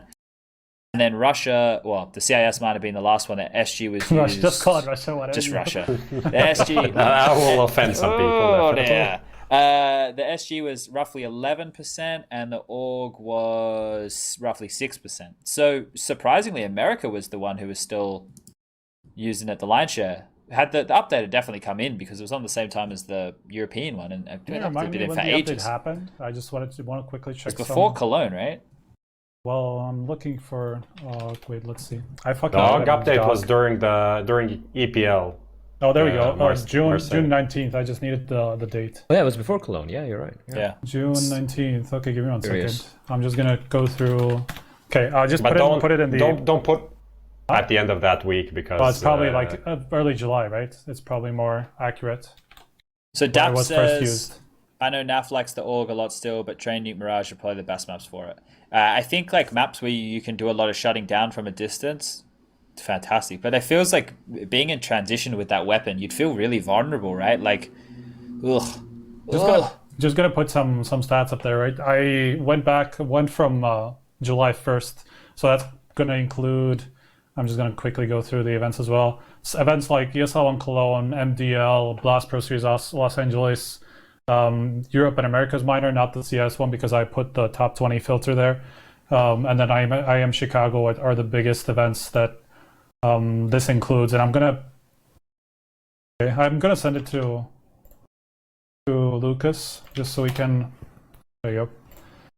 So we can look at it all together because there's the map distribution basically, like the CT&T win percentage from the 1st of July until now basically, and it includes somewhere like around 20 maps for each outside of Vertigo, which was only played twice among top 20 teams apparently. So yeah, that's the top 20 filter plus only the last month, so basically since the update came through. And we have just two Inferno and Mirage being all pretty go down a little bit to pretty the much distribution. 50-50. Yeah, exactly. Those maps being pretty much 50-50, and then Nuke and Train, the two that I was talking about, being by far the most CT heavy, which just makes a lot of sense. Train was just shifting there. I think it's even shifting back towards T's now a little bit. It was even worse at one point from what I remember checking it. And then Overpass also being slightly CT heavy. So not a massive CT heavy presence at this point outside of Nuke and Train since the update. So I just have an idea here. It's a quick way to work out if we're gonna kick this person from the chat or not. So BCKO says, to be honest, CSGO is getting boring. What devs need to do is add another weapon, something as strong as an AWP, but a bit better. For example, a sniper that shoots 3 bullets at a time, each one-shot kill. Now that's a troll. So do you guys think this is a good or bad idea? He's a Croatian. He's a Croatian troll, well known. So just all right. He got me, and he's got a fucking thumb down. But okay, so just so people don't focus on this, the Vertigo stat there at the end being more T-sided, only 2 maps of Vertigo were recorded in that time. So we need a much bigger sample size before we can get stuck into those bits and pieces. Okay, just one more thing, right? I'll just put in the first 6 months basically, like up to that point, and I'm just gonna read it out. So instead of looking at it, Inferno 54%, Mirage 56%, Nuke 60%, Overpass 56%. Train 59%, all CT-sided. Cash obviously went out in the meantime, only was played 25 times among top 20 teams at that point in those first 6 months. Cash was even. So like, just overall like a plus 5% CT side when the dog. Yeah, when the dog was nerfed, then minus plus 5 for the T side. Yeah, around there. Train still pretty much the same actually. Okay, so I guess a 5% is quite a lot when you consider the context of a single match. Like that's changing like a half almost completely. But I guess this can now factor into our next discussion, which also will have had an impact on CT sides, T sides, rounds 1, etc. Is the economy updates. Now this is where we're going to use a yay or an nay. Do you think that the updates to the economy, which have given us more gun rounds, are beneficial for Counter-Strike? Yay or nay? Oh, we can see the fucking purists are, can't we? Prof, come on. Okay. I did not expect it to be. You didn't expect it to be the only one? Okay. I did not expect that. So I'll go first, Prof, I guess. The reason that half the chat is saying yay is because they enjoy playing matchmaking games where they can buy a gun every round. So I want you to give me a reason that isn't as dumb as the people saying yay in chat. Oh, fuck. So obviously we have more gun rounds, which is good.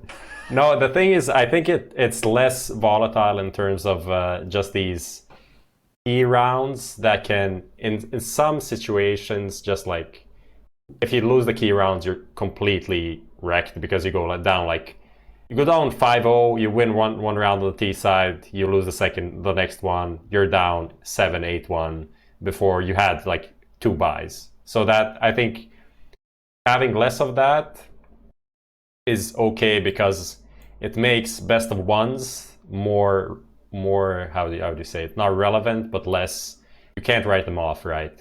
Sure, they're a legit result. So as I'm a big fan of best of ones and a big proponent of them pushing like the best of one player association being pushed by me, obviously, that is a good thing. So we can have meaningful best of ones. I think that's fine. And I think, what else? That's more or less it. It obviously all revolves around eco rounds and not having so many full ecos. Obviously, there's the other side of the coin. There's a lot of things that I don't like that much, and that is we're having a lot of mixed buys, like almost all the time. You'll have like one guy on an MP9, one guy on a Deagle, and like 3 guns, or like 1 op, 3 SMGs. Stuff like that's going to be happening all the time because the economy is kind of weird, and it's you can always buy, but not perfectly, because before people really focused on getting those like 5 on the T side. Maybe you get like 5 good gun rounds, but those gun rounds you have everything, right? So it was kind of more clear cut. You could see the difference between like the French sides that forced buy all the time and then had like their rifle rounds were kind of shit, and then other teams that really focused on the rifle rounds. Now it's everything is very mixed, and it's kind of like hard to discern what is what, right? So, but obviously, there's a lot of reasons why there are a lot of negatives which you can explain. Of course, yeah. Blair, why do you think it's negative? Firstly, okay, but the thing is, what difference is Counter-Strike from all the other FPS games that have come and gone over the past 20 years? Has always been the economy game, right? It's the game within the game, and I think that's one of the coolest factors of watching, the coolest things about watching Counter-Strike as a spectator. You're not just watching people headshot people like crazy, it's also about watching how they manage your economy, how they plan things out, how the game kind of ebbs and flows during the duration of each half, right? I think that's a very cool thing about Counter-Strike. Sure, yes, you will have to eco. Why is that? Because you lost the previous round. Now you got to save for a couple of rounds, get the money, then have a plan behind that buy and make it work. If that doesn't work, it's fine. You still have, bonus money being built up and all of that. And I think it's a really cool and very crucial aspect of Counter-Strike as not just an esport, but not just a video game, but rather as a spectator esports as well, right?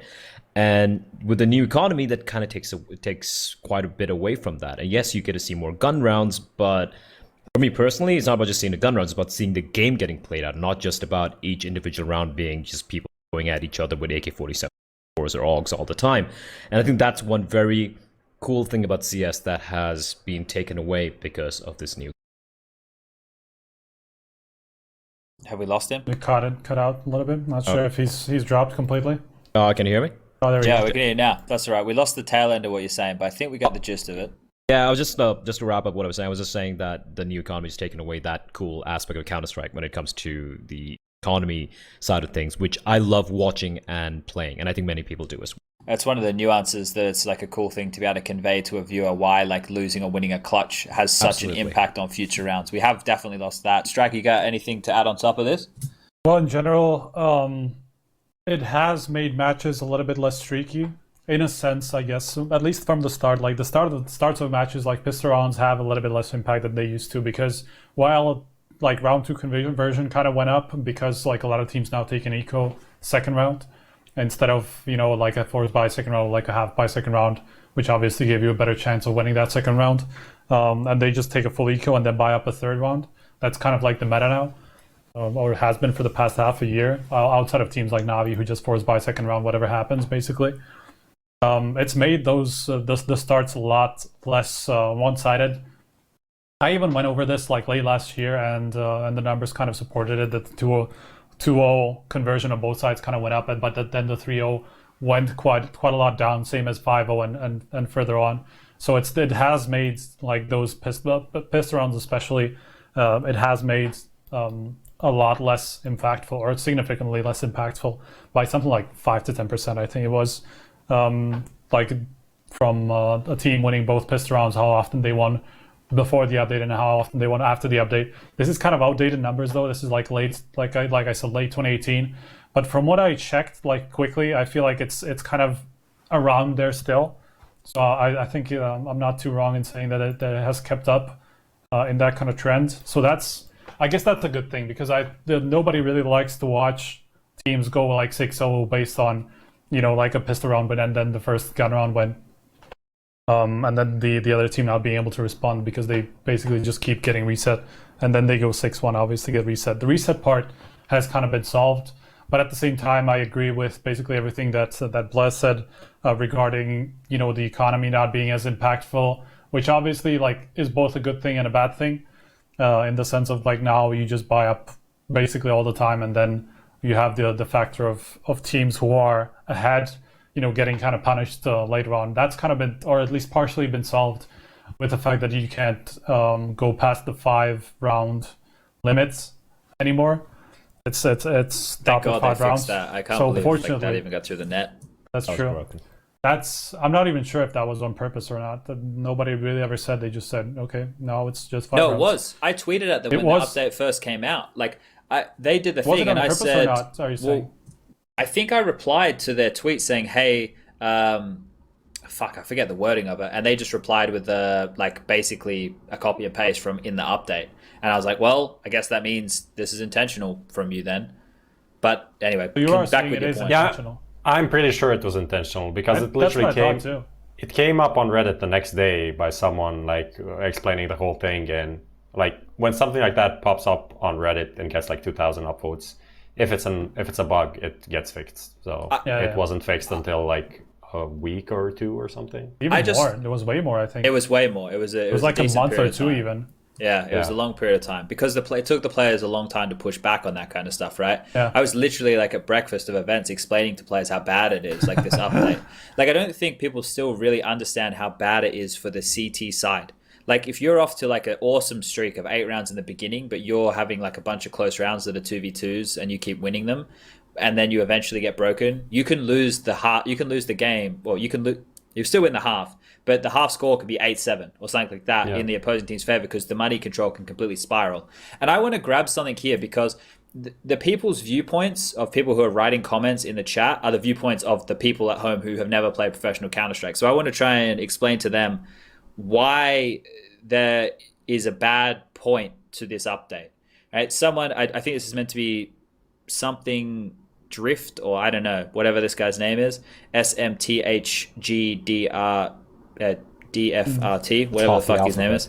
Anyway, I like the new economy, teams still eco, and at the pro level, everything is still strategically planned. More action and more chances for losing teams to gain more rounds. Bro, we have to have a conversation. I don't know how old you are, but we don't grow up in a world where everybody should be equal, right? As much as that would be nice.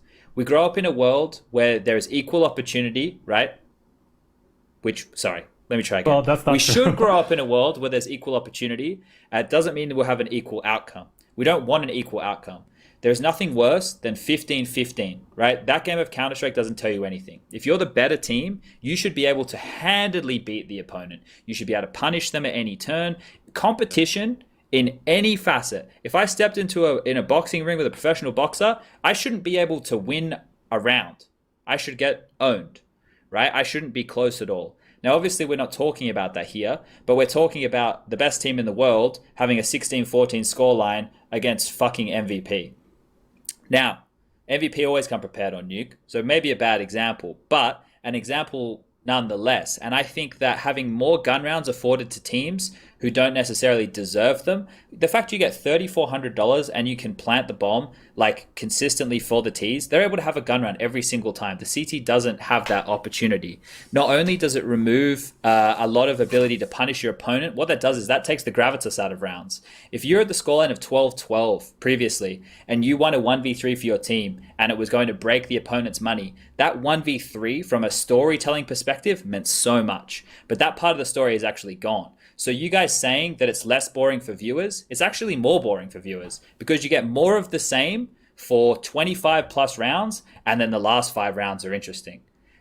You guys need to understand that. The story and the excitement that was built before has been taken out from you because every round can be a gun round. And the other point you made about things being more strategically planned, what's strategically planned about a Scout, an M4, an MP9, a P250, and a fucking UMP? All that is better now is players are better at situational awareness. They're better at understanding how they're connected to other teammates and the best decisions to make in almost every position. That's why Counter-Strike is interesting now, because every individual is clued in to decisions they have to make. It's not like it used to be where there was like a narrative to the game and the economy mattered and, oh shit, they've just had to eco for 2 rounds. I don't want anyone to eco for 2 rounds, right? But before, if you ecoed for 2 rounds and you brought out a gun round and then you did some fully fucking sick execute, 5 smokes on the site, Molotovs there, flashes are coming in, and you run to the site and you fuck everyone up, that's so good. But now you can run that round, you can lose, you can plant the bomb, and you can still have 3,400 plus the bomb plant money the next round and buy again and try something else. The idea of trying things and failing or trying things and succeeding, the impact of that is gone. And unfortunately, that was one of the most exciting things of the game. So we also need to define the language of the people who talk about this stuff. Pistol rounds are almost fucking RNG. So you guys talk about wanting games to be closer. You want to talk about even parity or losing teams can win more rounds.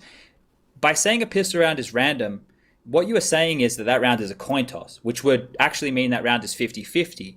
Now, your arguments that I've had from people saying that the game should be like, it should be closer, people can win more rounds, saying you don't want pistol rounds because it's random is actually counterintuitive to your point. Because if it's 50-50 and anybody can win, then wouldn't you want to leave that as an element of the game because you think everybody should have an opportunity? This is, I didn't call you out, bro. I'm just saying yours is a viewpoint of the viewer at home. So we're just trying to talk through those. So there's lots of points here as to why I think that this is a bad change. I think it's better than having double ecos like we had before, but I think it's taken away a lot of the narrative of Counter-Strike, and that was what separated it, in my opinion, from other people's. So yeah, it's just it's one that I'll probably never come around on. This is one of the things that I'll probably take to my grave, but I have noticed that players are a lot more in tune with their decision making, etc. Anyway, I'm done. Let's shut the stream down. Turn it off, Lucas. Anyway, yeah, I mean, you kind of made the whole point. It's better than before. That's why I put the thumbs up. Could it be better than it is now? I think yes. And especially about the whole CT side. Like, CT sides can be very tough nowadays. Even though the game is still fairly CT sided with the maps we have, if that changes for some reason, maybe people get better at the SG now that the AUG is nerfed, then it, like, CSGO cannot be a good game if all of the maps are T-sided, and that's a long discussion, but I just don't think it's entertaining to watch T-side stomps because how the whole like saving and all of that works. So if it shifts toward the T side a bit more, then that can be a problem that needs to be addressed for sure. Because at the moment, what you said, it's not only about the the T's having like more chances. It's like those small force buys that they don't really expect to win, that they most likely don't win, but in every of those force buys they get like 2 or 3 kills and get the bomb down. And it's so hard as the CT to build economy, and that's why we have what I touched on at the beginning. Everyone's playing an MP9. Like 1 MP9 per round is totally normal to see, right? So that is kind of the issue for me, right? it's Hello? hello. Yeah, you cut out a little bit. Oh, it's a space bar. You wonder how I could miss it. I was gonna say it's almost like Call of Duty, where like you have an SMG and you have a sniper and you have a rifler, right? And all those things. Like Fur, for example, is a guy who probably would have enough money in the bank to buy an M4 with nades, but he'll buy an MP9 and he'll push connector on fucking overpass and he'll get a kill and he'll upgrade to an AK. You know, so those kind of things. Valve's goal was to make as many weapons viable as possible. They've done that. They've put the onus now, I think, on the hive mind decision making of a team, less of a pawn, less of like someone moving his pawns on a chessboard. I think the game has definitely changed in that regard, and I don't hate it. You know, it just means Counter-Strike now is played at a lot slower pace, and when you work at, you know, when you're working in it and you're seeing 15-15. Which feels like almost every game, at some point you have to, like, the people in the chat are probably that hardcore viewers of Counter-Strike, but I'm pretty sure that they still wouldn't watch as many games of Counter-Strike as me because it's my job, right? And I'm not complaining about having to watch games of Counter-Strike. It's not even a job. I can't believe someone pays me to fucking do this. But the point here is that for me, I don't see in a game that goes 15-15. When I watch in GoTV and I watch like a player and all these little details, that's cool. I get to see stuff. But when I watch a game that goes 15-15 or 16-14, I have to talk about what the exciting rounds were. Now, if there's not a pivot round in the game and it goes back and forth, it makes my storytelling quite difficult for you guys to find interesting shit. Because every round is competitive, and if every round's competitive all the way down to 16-14, okay, well the pivot round was Nico winning a 1v3. How do I break that down? Like, I can't tell you why he's good. Like, I physically can't go into his brain and say, this is the reason that Nico made these decisions. Like, this is the reason that Nico hit a crazy flick. Like, I can't. Like, nobody can. No one knows why. So the thing is, obviously mine is a little bit swayed based on my position of work, but from a Counter-Strike pure skill on display, we're getting to see individuals showing that more often. I would argue. But I think in terms of the narrative of the game, see, this is the thing. Here's the thing, Sith Shinobi. If every round is competitive, though, it's better for watching. No, okay, it's like saying more is always better. That's not true. That's not true. And if every round is the same level of competitiveness, then nothing is competitive. Like, it just becomes stale, right? People need to really understand the definitions of these points. Like, they need to really get it. Like in football, in soccer, it's hard to score a goal. So that's why when you score a goal, it's amazing, right? That's why everybody celebrates. But if it's common for a team to win a force by, it's not exciting anymore, right? It's not. I think that like it's like a good example of just like the scoring goal thing. If you look at like football versus handball, like you have maybe 2 or 3 goals per match on average in soccer, and then in handball you have like 50. People don't get excited about every goal in handball, while in soccer, like if it's the shittiest goal for you're winning like 5-0, it's still gonna be like, ooh, hype, everyone's gonna be clapping, going after. So I think that's just like a very nice parallel there. And it's not even that rare, right? I mean, it's not like, even though there will be a little bit of lull in the action, fine, 5, 6, maybe 5 eco rounds, or let's say it's a 16-14 game, you're still going to be seeing a lot of action. You don't need every round to be a firefight, if you have it. Yeah, like I think double ecos are really bad. Like, double ecos are super stale, but like one eco is fine. And I think now, if you're watching a game, you might watch a game of Counter-Strike now where you see maybe one eco the entire game. That's not good enough. I think like one eco before you have to buy again is fine, obviously depending on the circumstance. But one eco in an entire half? What the fuck? Like, you lose pistol. Let's say you lose pistol as a CT on a map like Train. You buy a couple of scouts and you buy a couple of P250s. The T's are fucked, bro. Like, I don't know what to tell you. Like, they can do a set piece, okay? But if the CT is aware and they get their P250s up close behind E-Box, behind Red, maybe they get 1 or 2 kills, and the scouts, tag some people, they win a clutch. Like, we see that more often than not. Me talking about that round, you've all seen it. You all know it exists. Like, nothing's sacred anymore. We're talking about how hard it is to win T-sided rounds on maps like Nuke and Train. Well, the CTs already were looking pretty before, but now, with 1900 instead of 1400, on a map like that, they're looking like in a really good position. And obviously, there's lots of different circumstances we could talk about this. Probably hanging on this too long. But let's fucking keep the cunt moving. Let's go to cutting online CS. So those of you who aren't aware, EPL, they moved to LAN. ECS stayed online, but they did a Cups format. And both, I think everyone was happy with both. So, see, that's the problem with the map, not the economy change. Sometimes I just can't. Before, I think you need to just let it go. Okay. Let it go, Chad. All right, let it go. All right, I'll let it go. Let it go. I'll let it go. Okay, so before, just so we can talk about this, ESL Pro League and ECS were played best of 2s, or they were 2 separate best of 1s, and they played like a ladder system over weeks, and nothing, like Na'Vi could play 7 games in a week in EPL, for example, and maybe NIP don't even play a game. So there was no consistency of competition. Now you rock up, like for EPL, it's like E-League. You rock up, you play your group, you leave. You come back for a second stage if you're qualified for it. If not, you're already through the LAN finals. Otherwise, you have relegation. There's so many different moving up and down portions of that. It's a bit confusing. But the main thing is they moved to LAN. I think the biggest place that ESL dropped the ball on this one here was they didn't make the most of it. Did anyone else agree with that? They didn't. They didn't How do make you the mean? most of. I think What that could have done better? having the teams there, I think we should really look to build as much content around the players live as humanly possible, right? Like that's something that we don't have a normal experience of, hey, you're coming in for a group stage and you're leaving. But with them there, we should be like having them on the desk. We should be talking to them a lot. We should be doing like I have to do a breakdown at the end of every match for Mountain Dew League, right? It'd be cool if instead of picking, I don't know, Device getting an AWP ace against Big, where he didn't even have to lift a finger. It'd be cool to get Glaive to come up on the Telstra and say, hey, Glaive, you ran this strat and then you made this mid-round call. Do you want to talk us through it? And like I think we'd get a lot out of that because the viewer at home, the people in our chat right now, they don't want to hear me talking. They want to hear the players. And I think when we have that resource right there at a studio like what we had for Pro League, it'd be so cool to delve into their heads a little bit more. What for you guys, we'll start on the left and we'll go to the right. Prof, pros and cons of the Pro League.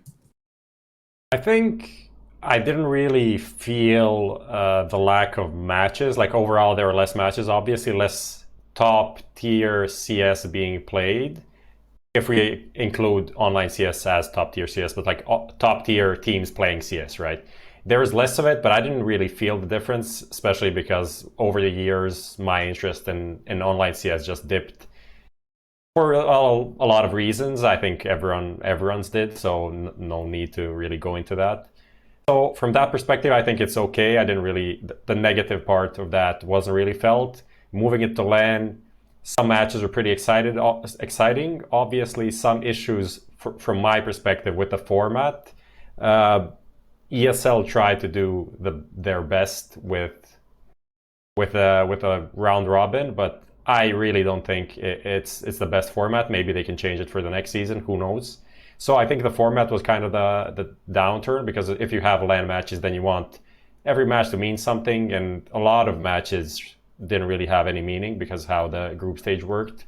So that is kind of the minus. And as you said, there was kind of this, it felt like online league, but they just played on LAN, right? There wasn't that much interaction and that much content as there is around like a big ESL 1 Cologne or whatever, any big tournament, right?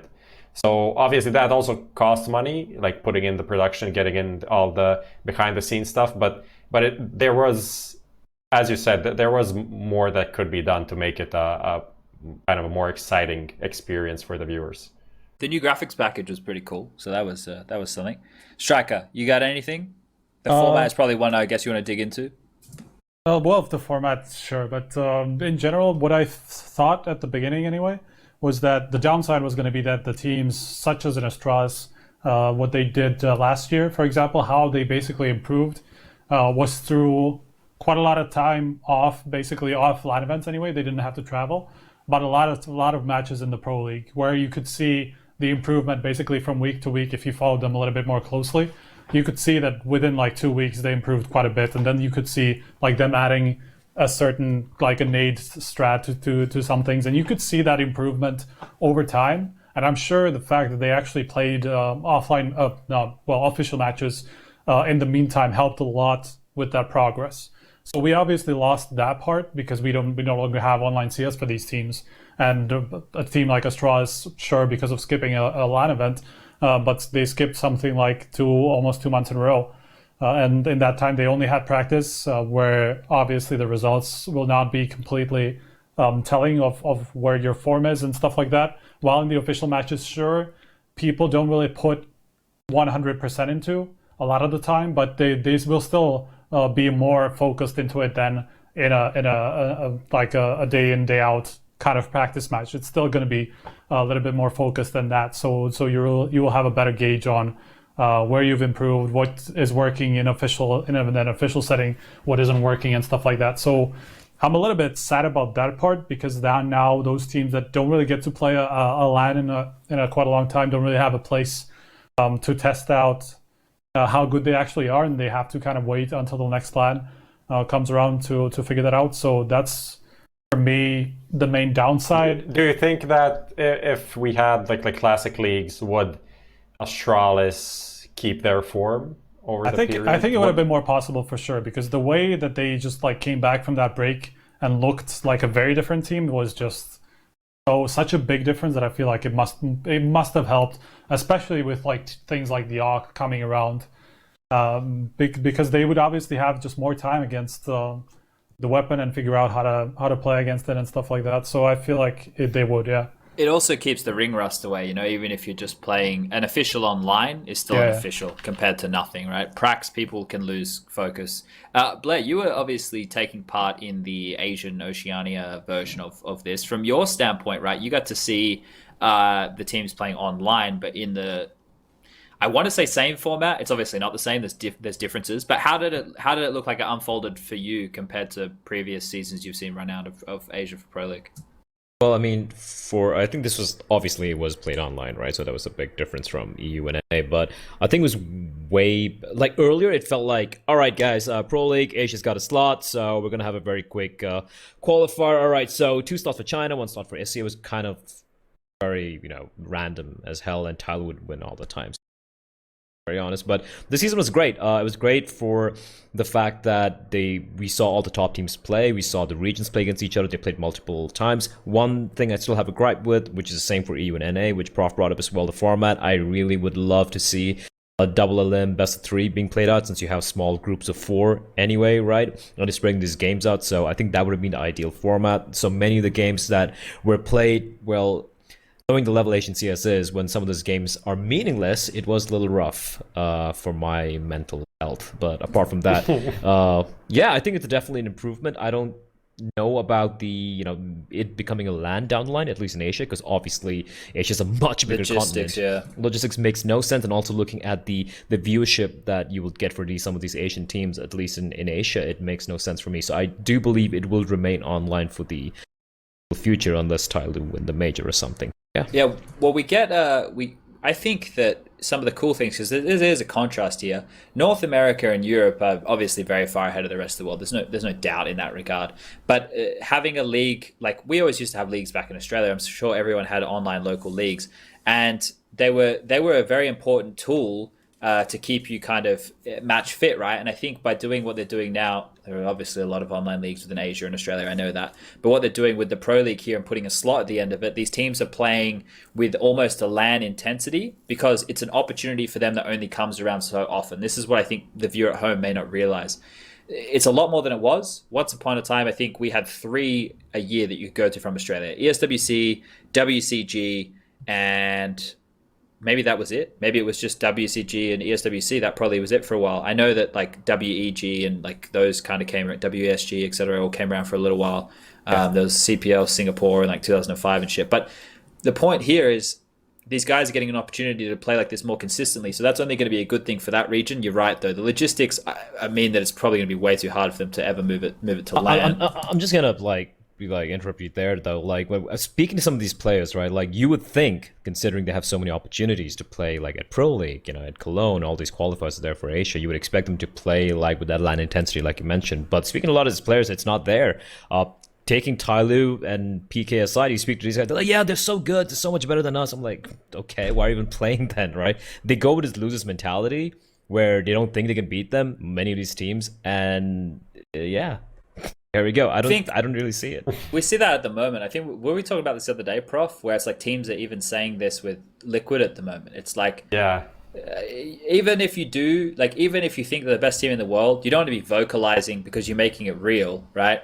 That they are just so much better than you. Was it Alex from Vitality who were like, yeah, they're just so good, I don't know what to do. Like someone like made that comment. I mean, he's not the only one, but that was maybe the most notable quote, because Striker put it in the headline, like the cunt he is, right? But other than that, you see people on Twitter as well, like just unnecessary praise for your opponent. I mean, you can be respectful. I mean, it's a fact that they're the best right now, but you don't have to go and tell them every day they're the best. Like, I mean, if you're talking about the best team in the world, I can kind of see the logic behind that. I can kind of understand. When you're talking about the best team in Asia, I mean, for fuck's sake, man. Like, for fuck's sake. Look, I'm just going to bring up one little stat. You can take whatever you want from it. Astralis, in the first part of the season, so from January to July last year, played at 12 events, including an ECS and EPL season, right? 12 events. And they played 129 maps. And comparing that to Liquid this year, and I only I filtered only LAN matches because they obviously played the fucking, what was the qualifier? ECS. The GG. Yeah, Yes. Yeah, exactly. They played an ECS. Yeah. So I just sifted out through to LAN matches just to get rid of the qualifiers that they probably shouldn't have played. Well, not probably, they just shouldn't have. And they played 12 events, 12 LAN events, and they played 121 maps. So only 8 maps less than Astralis did last year. That's crazy. And they actually even placed higher than them, like on average, on those sort of events that they played. So the gap probably should be bigger, and if Liquid were kind of like on par with the results that Astralis had last year, because Astralis started fairly slow, right? Because they had 12th to 14th at the league major, only played 4 matches there, I think. Well, obviously for Katowice, that was a lot more for Liquid. I think like 7 or something, and stuff like that. Like these little differences where Liquid made it a little bit further, and obviously I think they played more best of 5 finals as well this year. So the gap probably should be a little bit bigger, but it's still very close. I want to give the backstory to this for the viewer. Well, maybe not the backstory, but for people who aren't aware, they wanted less online Counter-Strike, so they had less Counter-Strike, which with the stats that have just been laid on you from Striker, it's more. Now, obviously, you have to choose to go to all of these tournaments. Yeah. That's one of the key points here. But if you have an organization, now it's rumored that Mouse Sports at one point like were telling their team to go to all these tournaments. That's why they had that crazy streak. It was the end of last year, 2 years ago now, a year and a half ago, whenever it was. Yeah, that's it. They had that period, like it was a shitload like of events, right? So if your owner says you have to go to these events and they're paying the bills, I guess you have to go to these events. With online Counter-Strike and having to be at home, that's what these players wanted to spend more time at. So I hope that it's not resulting in them spending more time away from home, because being on the road almost all year round drives you insane. I am point in case of that. So hopefully, Liquid are just on a tear right now and they're owning everything. But and they're happy to attend everything. But I think, ideally we don't want to be in a position where these guys are playing like every weekend, because it's not a fucking circus. This is these guys like proper lives. So hopefully it sifts itself out. We didn't talk too much about the ECS side of things. Blair, did you catch much of the ECS format? I actually didn't. So they changed it to cups. So they did 5 different online cups over both regions, so 10 in total. And it was 8 teams. Teams came to qualify through the Pinnacle Cup, and there were teams who were qualified from last season. If you won in the first 3 weeks, you were auto-birth straight to the final. If you didn't, you had to play in weeks 3 and 4 to place as high as you could to earn enough points to qualify for the final. Oh. So that's kind of how it worked on out. Now, I think they should realistically remove weeks 5 and just have 4 weeks where they have the best teams competing for slots. But I can see why they do it from a TO perspective. You got any tweaks for this format, Prof? I think we talked about it back when, I don't know. When it happened, I think. Yeah, but I think that the last cup, if they want 5 cups, obviously they want it because of viewership, because of more streaming hours, and also to maybe give a extra chance for the best teams that get automatically invited to cups to have a higher chance to get to the LAN finals. So then the LAN finals can be more exciting, have the bigger names. Were worried for them, weren't we? We were worried that FACEIT had done something good, but it wasn't working in the way that they wanted. It ended up working pretty well because Vitality, Furia, and who else, and maybe NRG ended up being like the best, some of the best teams in the world at the point, and also Astralis popped up after not playing for so long. So in the end, the tournament ended up being pretty hot, like from a viewer perspective. But it could have been worse, obviously. I think the only thing maybe that they can change, maybe to make some tweaks to the last cup being like kind of a last chance qualifier with maybe like a tiered approach, where if you're the highest ranked team from the first 4 cups, you only need to win 1 game, and if you're the lowest, then you need to go through the gauntlet of winning like against 3 teams, and one match eliminates you, but if you win like 5 matches in a row, you can go through and grab the last spot. Just make some kind of a change to that whole point system, which it's pretty like point systems in general, just like the round robin thing, can often end up working against competitive integrity, make just make matches have no meaning, and that's something we need to avoid at all costs. It ends up being like every time there's just like the smallest chance a match can be meaningless, it is. Everything happens just to make it meaningless. So we need to avoid that at all costs in CS, I feel like. And Counter-Strike fans and players are very keen on avoiding at all costs as well, having a result somewhere else directly affect their chances. Yeah. That's why we don't like the group stages. Can I just bring up something surprising that I just figured out when I was looking at JKS for the top 20 discussion? He only played one map, so Renegades only played one map online this entire year. Yeah, well, I know that they didn't play much. Yeah, but that's the thing, because I was talking to Gomez about this. This is a phenomenon that happens. If you do really good at a major, you are almost guaranteed. And if you're a what's a good way of putting this? You're an exotic team. Oh, by the way, you know what that online match is? It would be ECS, right? No, it's not online. Oh no, they lost a qualifier. It's the show match. For something. It's the fucking show match that gets filtered wrongly for IEM Sydney. That's put up as online. Because I think show match CS:GO is just like is put in the system as an online tournament. So they played zero online matches actually. Wow. I just realized that when I was looking. Because they skipped the whole ECS thing, right? Yeah, because of issues with Grab's faction. Outside of maybe like qualifiers, but like you say, like once they made that run at the major, they kind of got a lot of invites off it. And so but even teams because of ECS, even teams like Astralis or Liquid played quite a lot actually because of the GGBet thing and because of ECS, because they played 3 weeks of ECS. They actually played something like 27 matches online, Liquid, this year. So I think it was 148 matches this year for Liquid. So far, obviously. I was going to tee you up with the next question anyway, Strike. I wanted to ask, these changes, these moves away from online, do you overall think it's good or bad?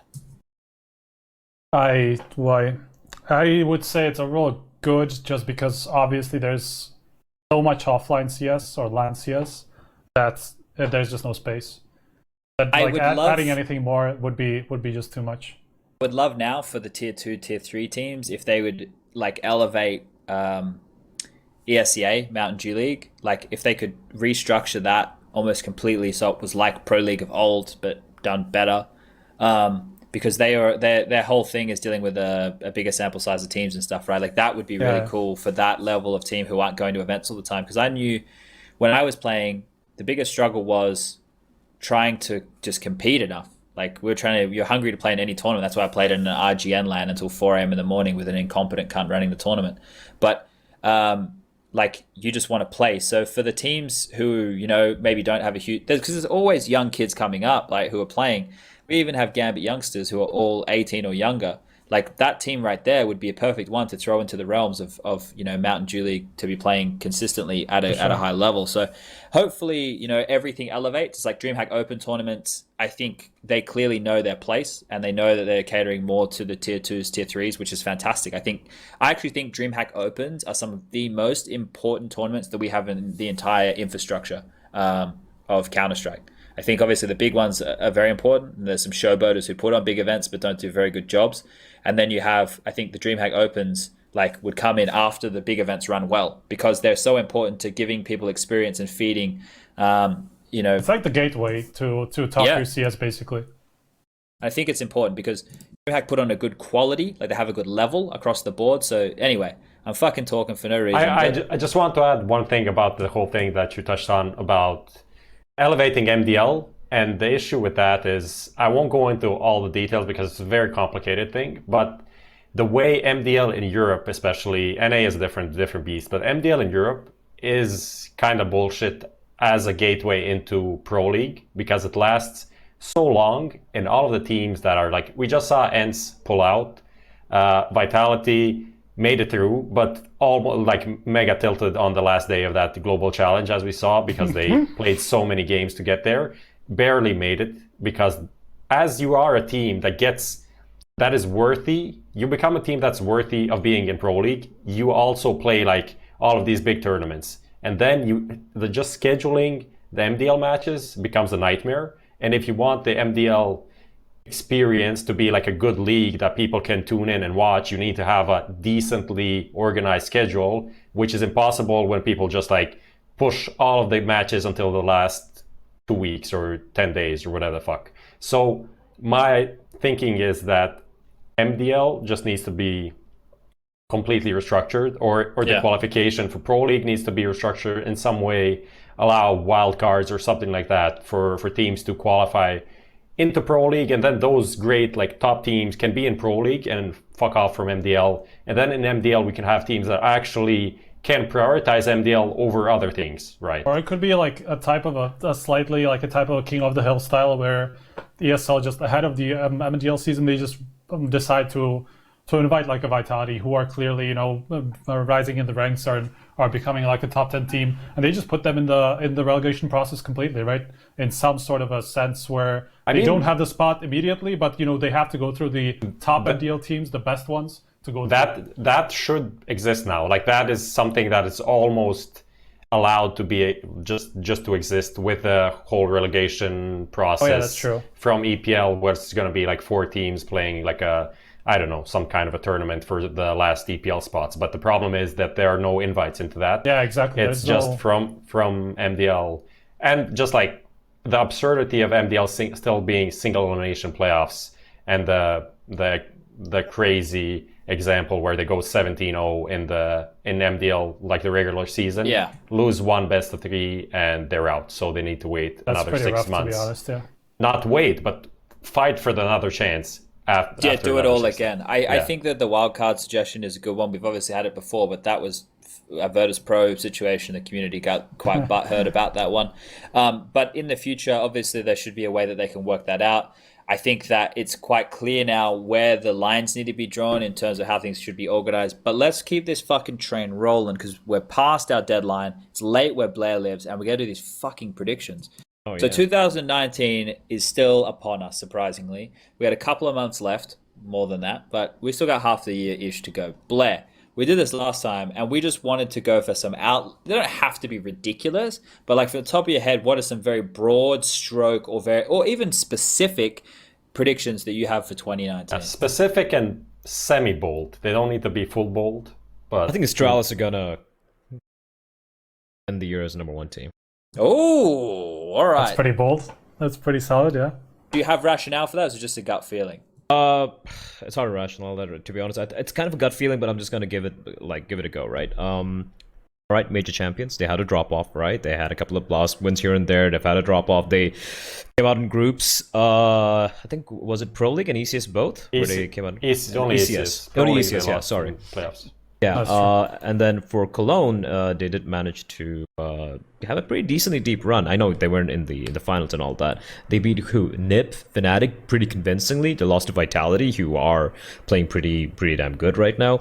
And with this break coming in, I mean, knowing these guys, it felt like that lost the zeal to win, right? And I think that's something that's gonna come into play now, and we're gonna be seeing the old Astralis coming in, and it's gonna be Liquid versus Astralis. It's gonna be Apollo Creed versus Rocky, and it's gonna be toe to toe. Now it's gonna be fun, and I think Astralis is gonna come out on top, because that CS they played last year when they were just destroying everyone was perhaps the best CS I've ever seen, and we haven't seen that from them post the major. Expecting to come back to that, and I think they're gonna be number 1. All right, and the second one would be Asian CS is still gonna be complete fucking rubbish. That's a pretty bold prediction. That's not bold. That's fucking bold, I said bro. that last time, I think. That's but yeah. Yeah. All right, Striker, you got anything? I'm kind of like, you're gonna like this because you suggested this. I'm kind of inching towards saying that FaZe, as we know them now, are not going to be existent at the end of the year. Now, as we know them now, I don't mean the exact 5-man lineup. I just mean the core is not going to be together anymore. So you think there's going to be at least 3 changes? Yes, or the whole team is just going to break up, and Nico is just going to get some like ridiculous offer. The issue with that is if they have a major spot, and whatever way you turn it around, like if they don't go 0-3 in the group stage, they're not going to be breaking up the whole lineup, or they'll do like 2 plus coach some shit, because no one wants to give away a major Does spot that count? nowadays. Will that count? So okay, like I'm gonna say 2 changes at least. So just to make sure that this counts, because the major part, yeah, that's true. That's probably unlikely. Yeah, so I agree with that. I think that was gonna happen. It could be a complete like bust up of the lineup, and that is what I probably would like to see more than this. But it's like the cynical part and the realistic part. I don't think anyone is gonna be giving away a major spot. Yeah, that's fair enough. Any other crazy shit in there, Striker? I'm gonna say that Maos are gonna close in on the top 5. They're gonna become like a more stable top 5 team. I'm gonna say that I'm not gonna lose my bet to you and Pimp this year. Well, yeah, that's not that I'm gonna give you. Yeah. I also think they'll probably adjust the price of the SG or adjust the SG in some way. Just come back to me afterwards, right? No, go get it. Okay, I was literally today. I thought of, or was it yesterday? I thought of an argument against it, against what you said that Top national team, international team will ever be top 5. Yeah. Yeah, exactly. Did I say top 3? I said top 3. Top 3 was the I think we said like a stable top 3. I'm not sure. I think that's what it is. We can go back and check it out. But I was thinking about this communication thing. And if you think about it, the more FPL is becoming a thing, and just people studying away from FPL, and people are being made in FPL where they just have to communicate in English and don't even start playing for teams in their local scenes because they just know it's impossible in some local team to get good. So they're just going to grind FPL and maybe get better that way. They're already going to be made knowing that they have to communicate in English. That's fine. Everyone else is still getting better. Denmark's still out there. They're rolling. I have a counter argument. Number 1, people don't play real CS and FPL.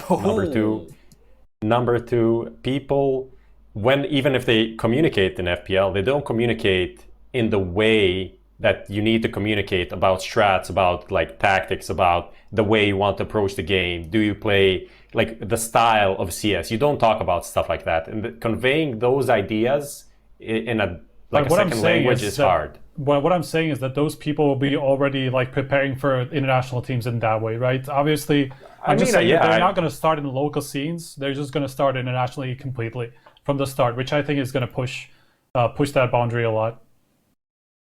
I think that's a good. Like, we're already seeing it. You are right, but I'm still sticking to my guns here. Fuck it. I mean, you have no option at this point. Like, we can't back out.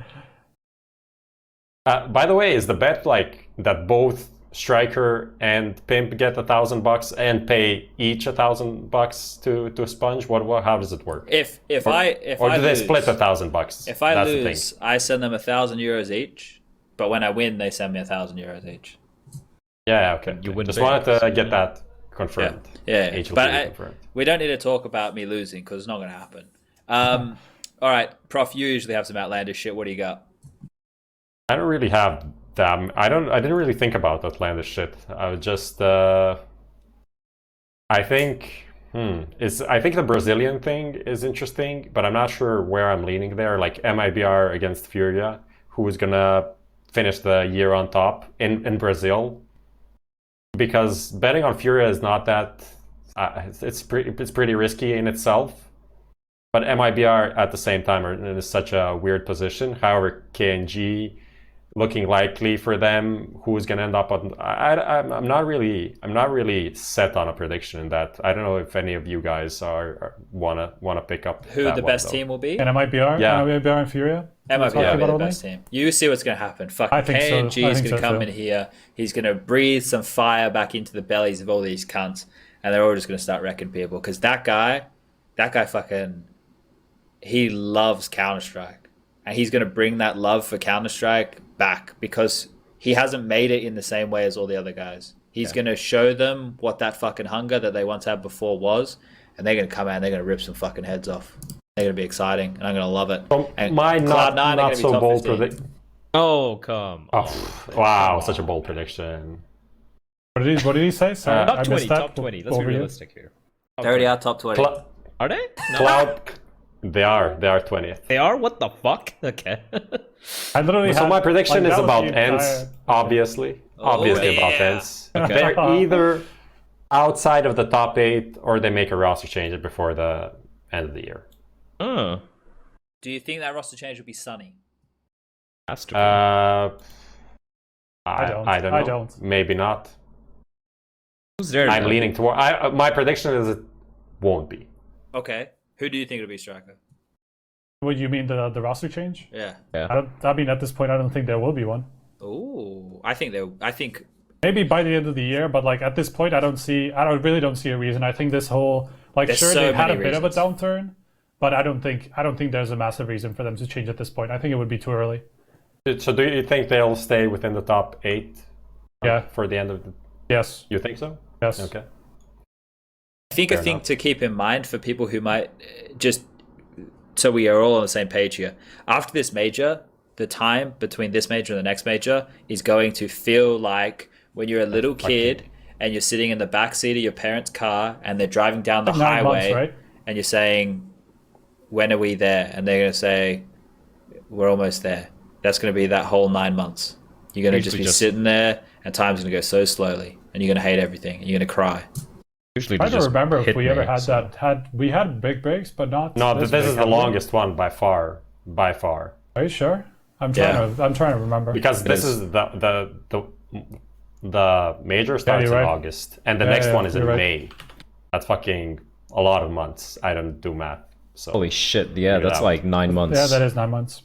So that's not about this year though. I have a baby by My then. prediction is that next year, maybe the last major of next year, we'll see a significant change to the major system. But that's like a 2020 time ago. prediction. Yeah, well, I think obviously stuff time for the next major will probably be announced this year because normally what happens is either at the major or just after the major they announce the next major. I assume it should, like, I know it's later, but I assume it'll still be in the window of this year. But I think Valve... Well, they've already, as far as we know, or at least as far as they wanted to, the 2020 partners are already decided.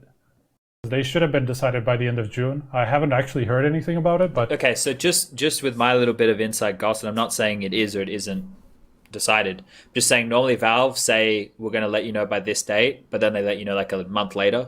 Right. Like the majority, yeah. Valve. I'm guessing that's about now then. Yeah, so I would say that probably they know, but I would like it if they're like Prof saying there is a change to the system and the way some things work. But the changes we've had recently, people are so remiss. Like I opened the game today and I looked at it and I went, bloody hell, we've come a long way. Like even just in this version of the game, right? So a lot of things have changed. A lot of things could change for the better. But that's a bunch of predictions. Anyone got anything they want to throw in there before we fucking close this shit down? Joe, I'm trying to just look through. What you these guys teams. spoke about, I remember like in the previous one, you guys spoke about the entire prize pool thing, right? With Oh, yeah, the entire thing. I don't want to really get into it, but do you think Valve might touch upon it? Maybe again, not obviously make it like the compendium or the international, whatever the fuck that is. But do you think they might make a change and maybe push the price pool up a little bit? Maybe try to make a mini compendium thing for CS:GO or something like that. That's what I was hoping, kind of. I don't want it to be I too would have big, but expected that. yeah, but I want something tiny, something a little bit of a change to make the major feel a little bit more special for the players, you know, because we already have Cologne, we already have Katowice, we already have so many big tier 1 events. I personally want the majors to feel a little bit special, right? When the stickers came out, it was fucking cool. When the player signature stickers came out, it was fucking cool. Right now, it's stagnated a little bit, I feel like. And I'm still happy the way it is, but I would like something a little bit more being injected by Valve. Nothing too crazy, not like some 10 million prize pool or something like that, but something a little bit special to make the major stand out a little bit, I feel. Yeah, I mean, players get they get bored easily, but they also they can be satisfied very easily as well. That's my feeling of it. At the moment, as you said, like the pick'ems and all of that stuff it became a bit stale. So adding anything, it doesn't have to be a major game changer, but something that just spices it up would be necessary, I feel like. Just the team skins, you know, and stuff like that. It's kind of cool because that's obviously something that we haven't really had. Only the actual stickers, which are obviously very still, considering they look very similar to something we've already had before, and there's just no point in buying one. You only buy the signatures if you really want to support that player or that team, right? I think that's one of the things which the viewer needs to look towards in that regard. I really loved it. It was probably Star Ladder in the early days, or maybe it was another company, but they did the team gloves. Yeah, I really, it was I really like that. That was Stellar, yeah. That was cool. Like, I think like something like that, if that was but that would also become very stale very quickly. There has to be more activations, and there obviously is. That you guys at HLTV.org obviously have the fucking fantasy, which is fantastic. Oh, yeah. Obviously, Valve could never do as a comprehensive job like you guys, but imagine a fantasy like that in the game. That would be that is fucking getting me hard thinking about it. Anyway, there was a question, Prof, that you brought up before. It's about the map pool. Do we think a map will change before now and the end of the year? Is that the one? Or is it was just about the map change. Like, will it change? When will it change? What is the best map we can see coming in and stuff like that? I think objectively, the discussion about it changing before the end of this year, it just simply won't happen. Just looking at the how it changed in the past, it changed about like one map per year, and that was starting back from when we got Overpass and Cobblestone for the first time. It was like one map every year, change one in, one out. So I don't think we can expect anything to change. Maybe potentially before the May major, but I think it would make more sense for the change to come after that first major of 2020. Does everyone think that's the way it'll be? They think, well, I think that a map, like, I think Cache will probably get reintroduced into the matchmaking system, maybe under the new scrimmage tab. But I think that it will definitely be there for people to play.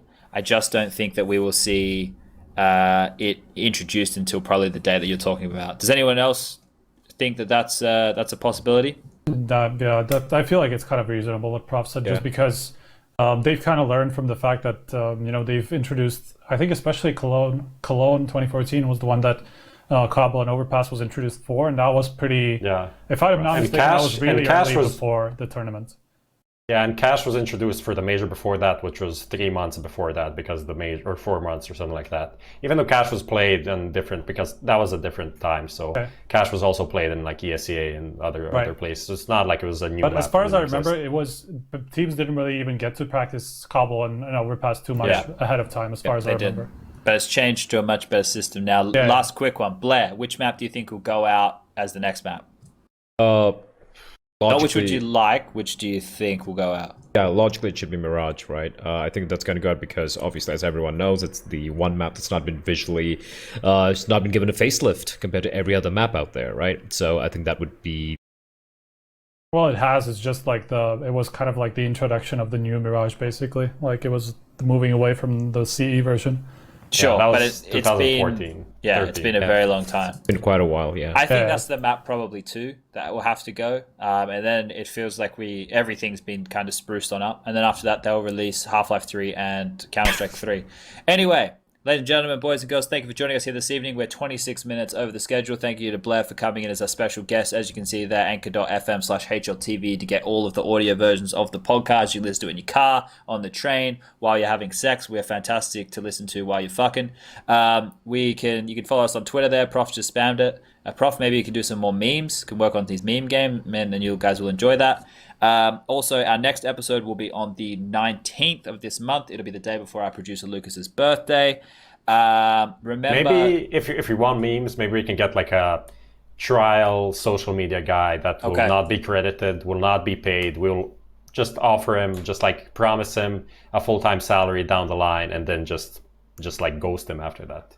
So if anyone's interested, can DM me. DMs are open on Twitter. All right, guys, we're peacing out. Enjoy some Counter-Strike. Go play some new Vertigo if you haven't. Give love a chance. Good night.